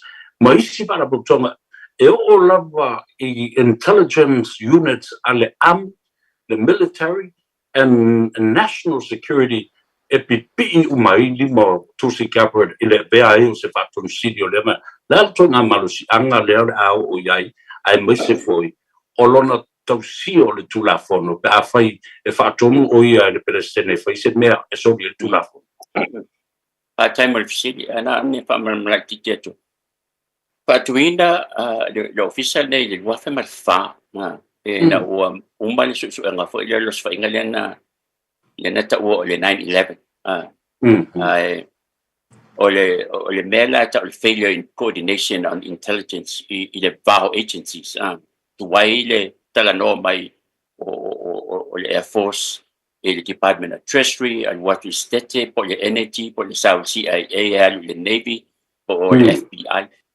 mela na le na fatu ele pala na fatu le official ne ne ngadu fata si intelligence agency ai ole tawala ono tusi gap ole o ia le no foi lunga as fulu valu agency si lalo e report ya tu ya ole no winga ele si power ole no winga sau mai president o tusi lo alu ilalo si fulu valu ya mana tua lao national o intelligence ne e fai tau biliona ta la ma mga package Lato packet. O banga CIA, male NSA, National Security Agency. E lava lato mam la may lato pisamo. Wa NSA lato te pu ina ia tala no ngata ilungo telefoni ilalang iato. Ya. Dia fu ile fai ai si su nga fo ia le malo ona classified le o tala no. Yeah, not just the fear, but LACC almata tawa on Taipei to some Secretary of Defense. Yeah, awai o inai pe for sawai ya fatanu. Asi sila la ya ilo fionga ai ono ilmata upulea lewa nga ila utalanoa ile tangata baleina laole anti o tusi capreda ole Director of the National Intelligence o le whaingo fia ia o na lato sueina le mafua anga tonu o le maliu fasia ma le tangata baleina o le lato o siona anti te moita ia Professor Dr. Caroline Sibayana Capert. Laso teltununga.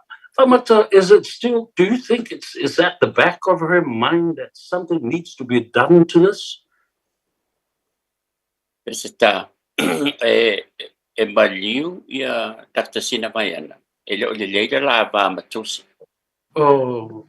tele yo to sing Dr. Professor Sinamayana Capert na te I tu langol tusi I mai taimi o soifua ele fia ilona awa tu ia I manato Trump ai o le malosi o tu singa na faina o ai I newspaper te tele America no I tu singa al professor le ya manto foi la e pe o le befo ile o te masani le o le te sa no mai e te sa no mai ne o te masani le I vanga le o Dr. Sinabayana ya mapali sia fika no fa tala no ina no wala le tio nei Hawaii mai tele ya conferences mo seminar sama tu patasia ya uya la ba ya tu mama ya wata tele ye tono le fale ya tu puseme o tele lo ye o wa ye fo la au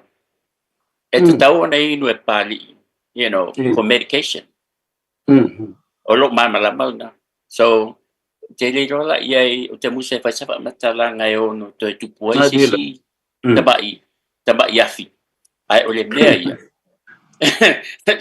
o le mea o te masani lei ia foi o telefo o tusina na mai fa me alo foi tau pali ima sina ile matoma ptana so te masani le matana no ai o te mai tawina lava ia papali te muso fa tu se opinion ile mental capacity o tangata langa ile tu sa I masa utala dong na dino ai ono uba ai a fo ile jai e te tau o na inu le teine fala you know, po ile tai pia so tangata so fo no la tu nga lui sa mo ile ba tai mi ile psychiatric ward iba fo ile so tangata fo ile la tu ngasa ile fa pe fo severe ai et tawa na ye wai tai mi fo ile tai pia tato fo ile tato ma fo ai tai mi so fo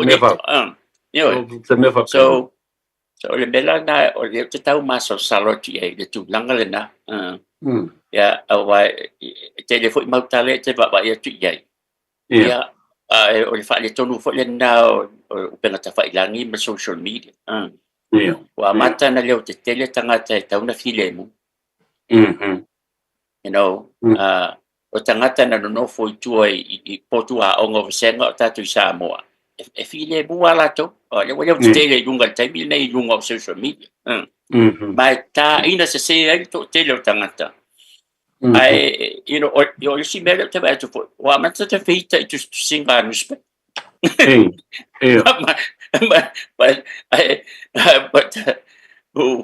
but that's what tele talanga no fionga pista ona feita mai le o te basa ni mo fa o mai tangata o lela o tula mai nei o lela mo loka ia fo le papali i sia figal ele o toi mi no le fams no ngale o le me le tula mai wa o matu talo fo na lo fo ye le tio anga isa mo o fe o ia le case le o ai fo ina faia fa tunga ele bave cremated o le tino lo matua ma ave ai le ai mani fa talanga a meu au mai le fa msonga ya what because it has a high public interest in the mataupu ina molo au wala ele na me a leo te baba e tuni o le lava lo loka ya le tipaita yo pali isi fika must have known of her she's insane and unfit to stand trial on order to run of her mental capacity. Yeah, also mental illness supposed to run of her now to what ila umay taon na ayon. Yeah. Ya defense pa penaitem umay lung itono pamsino. Ay le telem salary telina na true na po chile fia le tulang lava mo argument for penalo you know temporary insanity ya mai tulang fo ile ifa le tonu mena tawa fo ifa manatu tangata wala tu fala au na au mai fo mai more ma I must not for schizophrenic tangata fo bipolar tau on me fo nata te popole ya wa fo fieni tau sanga o tanga due saya saktan no limta tanga due ile homeless ile tan fo ile abi so soani o me ai ma of no sina me o te popole o wa o te roinga de lei lava tangata ile taimi e o so ile le o so fa po se ye ya o le na o ci taimi o te tu ma ba o ile mo tangata fa pe fa le tonu la to ma fo te o wale o inuinda fo la te fa tu se na luenga le lei ai fa se me o le na o me o masani fo nei te o te vai tu se news o sau o se tu lo o tu se homeless tangata se tu lo da vale la tu ma dira ma lu fa ta la so tanga i mo sau sila ile tu la lo ia le tu la mai o Donald Trump fa mai o tau mafa o le apa ula o lea o lo ala langa lava fo tanga tele ngate o hawo ia fa pe fo ia le malo tele o le matua tau ngata lava le soifuanga le o ia America tele ni o le memonia ia o le te vai tu si ilunga ia le tau o me uma mai le ngate na si o le o fa popo fo ia le president ia le 5% o tau o tariffs i mei manto foi la e fengo fia fa explaining on many tariffs type with HST de na paisa mo fa popo le malo se la tala i tariff no winga e le to ngia e le tu le na sa wai ia so a po le la papa po sima te tongi le tangata le te Le tongi le whaonga wa ina tala le le ma alo. yo wa tala ma o le na fa sei nei tangata fa mai Trump fa mai o tariff te tongi seng le tongi seng on tariffs o tangata no fu ne fa no fa o tangata na e tongi i tariffs Io. Fa popo iai. Io le popo iai. fa popo na i. Tau fa popo iai. O le fono wai atu i le suau ma le kesi ma le pensini o le wasi i mai. Ia ana faile na falanga o le day one. O le aso mo mua atu la ia. Pa uma ia le tau me. Ia. Ai lo na atu a fo le malo le tu wala atu te fufu ina la ta. Toi fo i mai ala o fesili le langa ya la bailo o mafufa. Mana tua la the National Intelligence Agency le wapule i nei al teno tusi capert. Mana sifun ma le valu o agencies ese rea i lana. E mawhai o na Tracy emaili, Tracy telefoni, ma toi fo i lava. E original mataupu po se mataupu no wai a mata, ma o ese wha la belave ma o ti eis tangata. Kaso tali tununga pe ana mana o tusi e whaile mea lea pa o lona tua ngane fo i. O le loma tua ia Mike Gabbard e whaise me pa pe o le vana mau. Ai longa. O na e sisi na pu ni ata il taimina tu poi fa la. Fa fe email ma telefoni. Ma fa na bawa email. Ya ai mana tu fo ia le umi ya ai loka ia bali ya si. Ya no winga lai o tele na me ya wai tangata fo i ya fo i fa le tonu me fa pe. Ya eta ili ya ke ua ai ya fo i me ngata le malo si a fa pe un telefoni man email find the sue ai mana tuala ele a ver le pu le o tu si ma me tu bai nga lo ngal malo ya ba ga su sa mo ya miliona ta pu ya la tu le o fa le tonu o ina a il fa mo Ya, e fa pena fu il tulangolo ya le mele lo be vesi ni sa bo man tanga vengo le leo ya mi se fu ya le pale mene amata mai la bele oti sta mai titi fu le te la vo tu au mama salo bi ai se li fai pule ya ma la un ya le ngol na li ele I anga I le mata o puna o nu I tau ina I fu ya leo man matanga e o lava le minister mo le komisina o su e telefoni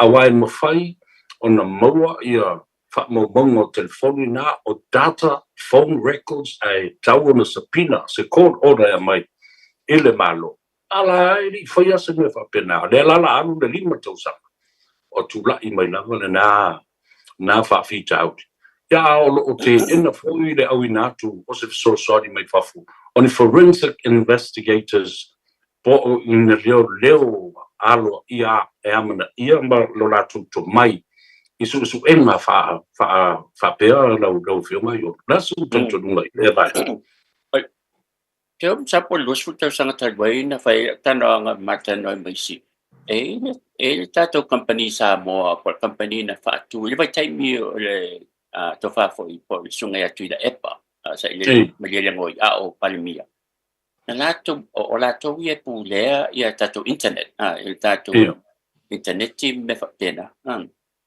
o la fesili na tu le vitamina o le ba na le o tele o lo wa te va ia tu vitamina tele lo po pule le malo po pule e wo le malo le va ma fu la le e tau ona lato stoinam tau puya wo ile tau ona lato o wai o le mea fo ino le mama lamba ina ua ave ese mai ele malo le office por computer service por la ele ngale te ole ngo CSL ya ila sai el tina sai te ya na vai te o te mama lamba le na vai te ya te vai tu fo la ya pe le backbone fo fai mai fo company for Hawaii sai na o la mau fo pe o fea o iai ia tatou tunu i tūlanga fo i leo le vainga o teila nei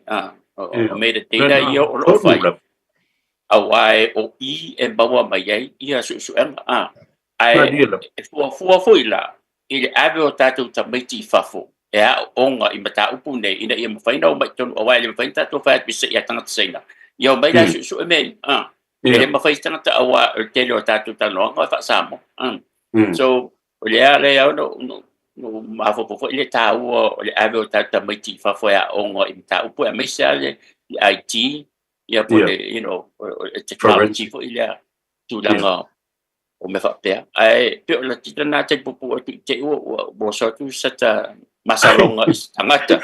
O na oso me o ina se si o le fia mai whapea. Ia, o na teno fo mai nai Amerika, ai whai mai au fika. O le au mai, it's in line with my challenge, mana ulu I tau nā batu nei. Leanga e whaingo fia na paua leo le mea sa ili ai. O data sia, o phone records sia, e le mawhai o na se phone records, ma teimi o whesota inga, o le ao ma le pō. Ia ma mau ai mai ngō tangata na le stala I ei telefoni ia. Ma teimi na whao ngā I telefoni ia. And those records will place and locate you exactly at the location or the position or the man na tupu in front of that. E re mawhai au na a le pese atu lava. Ai, o te whia siri atu lava. Wha mata, na ba ai Donald Trump I le loto le teine leo tusi mauna mawhawhanga as a powerful woman ma a vea foi le umbi o le teine sa a vea o steita I fita I tono le National Guard e so soani ai I le tofinga lea I a te e le whaingo whai unga ia whatena foi mea tau suenga ma ngai matuai agencies nei e se pulma de balu. Do you think will help her role and make her even stronger? Awa iai ia tangata le a fautuina foi o ia? Na o le si vanga na leo na mahalo si le tu mai Trump. To te leo isa ngata I le tunu nei. Wale fifia le mea leo lo tupu. Tupu ai tau sanga uma. O fai leo fai mai na le au mea tangata popota o mea e tupu. O la le tempo leo tu le mai Trump. O mawal me foi leo. Tamana e kanepe uma me uma. O leo te mafafo tangata ata mamai. Tangata loyal ia ia. Tangata e wha longo ia te ia. Le si la le vaenga. Ta o tele e awai o le atunu ni e wha democracy. E la tu tununga e le te tauon e ave sau tau tonga po se loyalty I le presidente e ave lau tau tonga ma lau loyalty I le tu la fono wha vai constitutional yu tunu nei. Ya, pe o le mela nai le opo se li lo nai si le fia le maro le tunu pe a whaitau e te la tangata e whaasea I le lack of experience a tusi. Ya, ai o uia e le sa opinion ia le namta upu la e wha aia tangata es fulua tau sanga tau tua ia tusi te tonu o vanga a. Ai mai se ale Middle East, na ngā lue fo I le medic battalion ngā sa iei. Mai ona o le intelligence le pite tā ua. O ne an whape tangata e su e mai se tangata o le wana ngā lue tonu o le intelligence community. Ai I tūlanga ia. O ta fia o le utu le misama. Ai masalo fo I o le tantonunga o Donald Trump. E masani le ia tusi lango le manga le Middle East ma sa e tūtutonu. Na te malama lama I whiutunga inga ma mea unga whapena fo le military wise and social, and national security. Ano mai leo o la utala noa le mata upu lea o le si fo I executive order o leo saini le to ina o le ave ese ina o le national citizen birthright. O la lo tununga iai. Awa, o lea wala watu nesfati ta inga mo tatu uso I tuila manua. Ele mawhai ona la tongo mai nei Amerika ma palotai. They can only hold certain jobs. La to tele moa ato to le full benefit. A lea na le tau I la to national citizens. A le se finanga e te sila ia ia tāua te le mahalanga tau mo tātou tuila manua ia ma tātou o lewa whanau le ale la tau abese ia o tātou ai a tau whaasitse. Tātai mo le fisiri. Panga mo mua la vo le section tasi le 14th Amendment tula kono whaavai a United States of America. O ta awai whaapeo so stangata la wai whanau tonu United States all the citizens of the United States, all persons born or naturalized in the United States and subject to the jurisdiction are citizens of the United States. Olim tau po fine wale wan alo tembai olim mele utupu nei na matamai ta sivalu iba o e fo isaina na whana nei matu ali fa pepa to fo isaina to fo me fa sa ya ona tula i mai la I o fo yo o fai unga tula fon o so stangata e fa na United States of America all citizen o no binga ai ole mele utupu nei o lea la o lea fia I matangata o Samoa na maya o no maya onga ya pena mai foi e foi ngā lue ngā le tua fai fe au ya pa o tata futa fa mai bisa ai te o mai nei fana wai ya fana wai se trofo roaming ya fia o mai ala tangata nei ya o le si foi mea e fu tangata Samoa na wane I America Samoa ya onga pe fenga ron ai fana wai ya la tu fana ya afia umai fo imba tangata ya no wing to tele tangata mal Pacifica ai mai se lava ala tu fana e tu sa pena fana na United States of America ya afia I mta pula no wing o so se sa mola ya afia I mta pula ai ole mela le uta mafai me fo ile masenina na kisi tangata ufai mai just time me te tala no mai o ia te fai mai lava o tangata pa tangata la le me monia o to tele tangata o fa na ni tangata lan ma wale fia tangata papai I to tele o tangata wa o le policy lava ia immigration ila tunul nei to va ai mai le vai taimi na mata mai ile tasivalu o mata sanga nei o to tele tangata na fa tanga o mai le tunul nei mai tunu papai Anglo-Saxon yeah absolutely o quotas atato tunu o tangata uli ba tangata ena na mato electric mela le na fai o tonga fiti lava foi atato tangata lan tangata de tanu mai nei ya fai ma o nisi foi na mai o nga po le BYU po ala o America ai te o ba wai ya ai na bon ba wai la fan to te le yo tangata Pacifica tu langa fa pena mela le ni o le officialingi ta wai wala to mana o president le nei mana tipi o matangata na yo o foi tangata la e vai termine o le popole e to fa foi I Samoa po fiti po tonga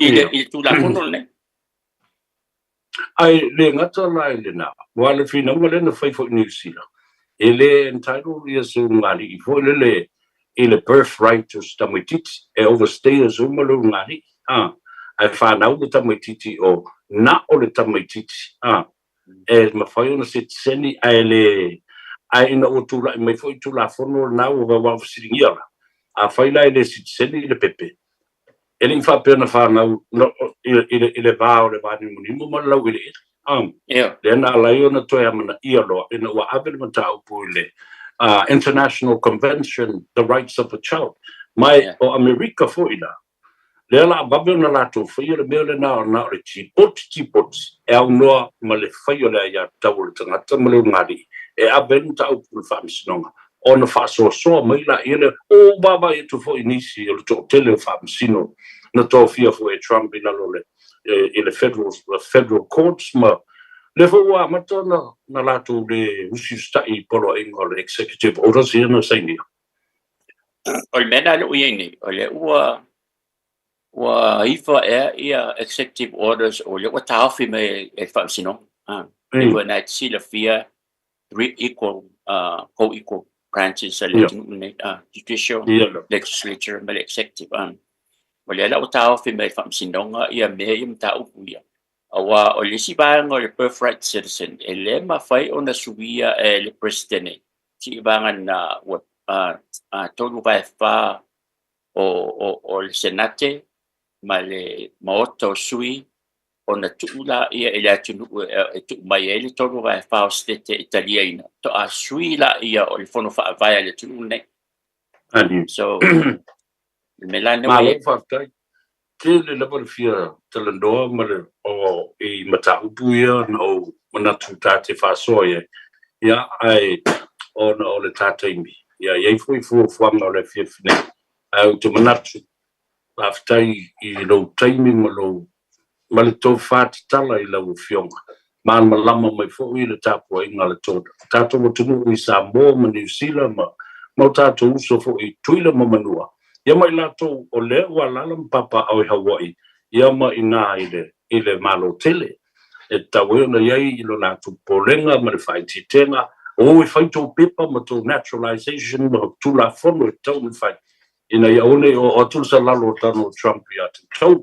Ia ai la fotuia nei a do lo fionga la un fausia ai ono ia ona ta walunga ai le ma le ngang falwa ia ma ga fa tai le ba lo fionga ta uso tu fo I lo fionga ia langa fo I ta wanga ia ai o se pa ma dia tu fo tai fo I se u sala I fo ona I le mamalo le tu po tai fo tai mi se le na yam ai tun fo I le fo ni tano nga fa tu natu e fo I o lo tal no ni matau ia ma fo fa o ia ta te ia so te natu fo ia ta te nau ai pui ia te tau ta tu tamam tina ma tu anila ele o lava se tama ai nga fa ia o na tadia I o so fa inga fa ale malo fa pena fo I ma isi fo tu langal ne tu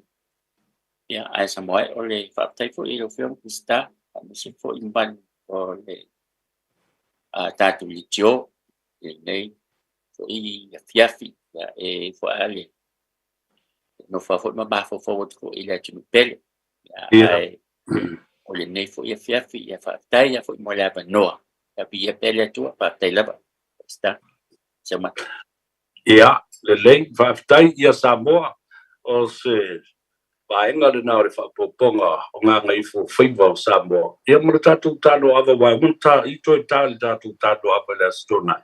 Whaaftoi tele se umanu I le onsai mai, ia ma le lava papale fo ia I maua neima, maua nei to ina. Ia alofa te lea tu le pulenga ma le tātou au whainga ruenga, ma le mamalu o Samoa, ma lana tāpua I ngā tātou whailo I pēr. Ia whaamni atu le atua. Whaamnia I ono, le fa folo so fua tua mo Samoa e mo te binei Samoa fa so ia mai la I Hawaii America so fu mai manvia O esi la fia e iwa te si ma le tolu wha miliona tā la le se leni a le UTOS ua toi whaasa fua atu I ona sui whai unite I le lua o lua wha. Whai sau teo ngā tupe e teo wha whainga luenga ai lau se leni ina ia vave wha tau nuu se wha moe moe tā ua a lau a inga wha pe e ka le sia. Wha o ngā au nanga le ANZ po le talofa voucher, le M tā la, ma le My Cash e ala I le Click X. Wha afso tai mai le ono valulima lua ono iwa wha iwa, le www.utos.ws po le emaili o le info@utos.ws po le Facebook le UTOS le whaaputu ngā tupe te whaawhaingaluenga o le mawaenga tausia Samoa te whaawhaingaluenga e mātou lau seleni ai sele e oe le manuia. O mana umie e oe po se sialo a inga se fisosoani tau whemalanga inga mo New Zealand. I mata au poe pei o le vaita mai no whanau po ngā luenga. A whai o lau tali o le ioe, wala au loa Ken Ferniho o le Fern Immigration Services e iailana lai sene. Ma ua silia ma le se fulu lima tau sanga o lana tau tua. E toa tele tangata o fisosoani iai Ken, I mata au putau whemalanga inga. E au fia ai mata au puna o atu le tribunal. Pa apili le minister. Tanga iane I le matou Facebook, ma le upenga te whailangi I moli mau. Mo nisi whamtalanga, wala au mai le Fern Immigration Services, ma tala noa ialu isa, I le oiwa, lua ono lua, tolu lua lima tolu, lua ono lua, tolu lua lima tolu, po le o lua tasi, tasi lima tasi, o lima.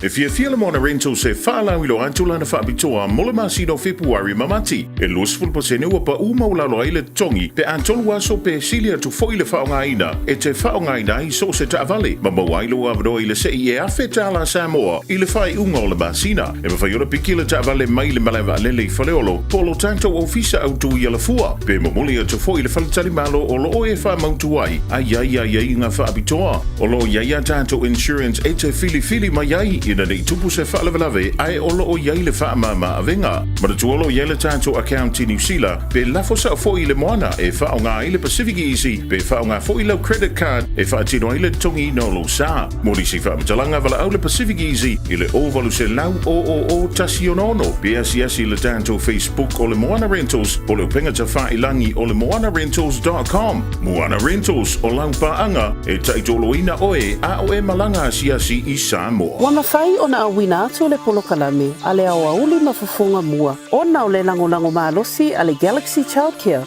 Vili mai loa, le o lua tasi, o valutolu, lua fitu, lua iwa fitu, e resitala aila walo. O le taimi longa le wansi le watoe o nai se kone o na tale o le tulai whasa mo ai o le taulunga na o se tautua mo oe. Taulunga antu ia le sota inga ma le whianga ia le a taua sa vea pesta. Ia o le laki ai le upipisi lo na ngā sega se o i hua. Manu wafa ina tu e mustu ino ai ono la tu ia bolo sunga yaki. Ia waptai o le wataulu mai le fua mai so swafi tauli. Tangai fo no ngā tupe mo le Valentine. Ja, Michelle wafai ungo le venga so le whianga le mutu tablangi le whianga ia teito bolo sunga le wao. Leo le antu mafuta se o lisa te mio le poana. Nei le to ono fonga mua. Ja, alo whamwha mangalo singana mo le tauta mali. Ia e potoa le tauta i le taimi.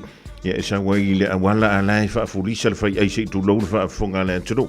Matua antu atu amalau titi whaitamba manuia le whai unga le vengaso manuia le Valentine. Tātou ua makua a tā ka le Valentine le tu sa mau catering le whai oi. Whene ngore me. I Dominion Room. I ngai Melrose. Ka ko whekau ienga. A mai sau spea wako mangi maa spea ma teito ka ko wheroa ienga.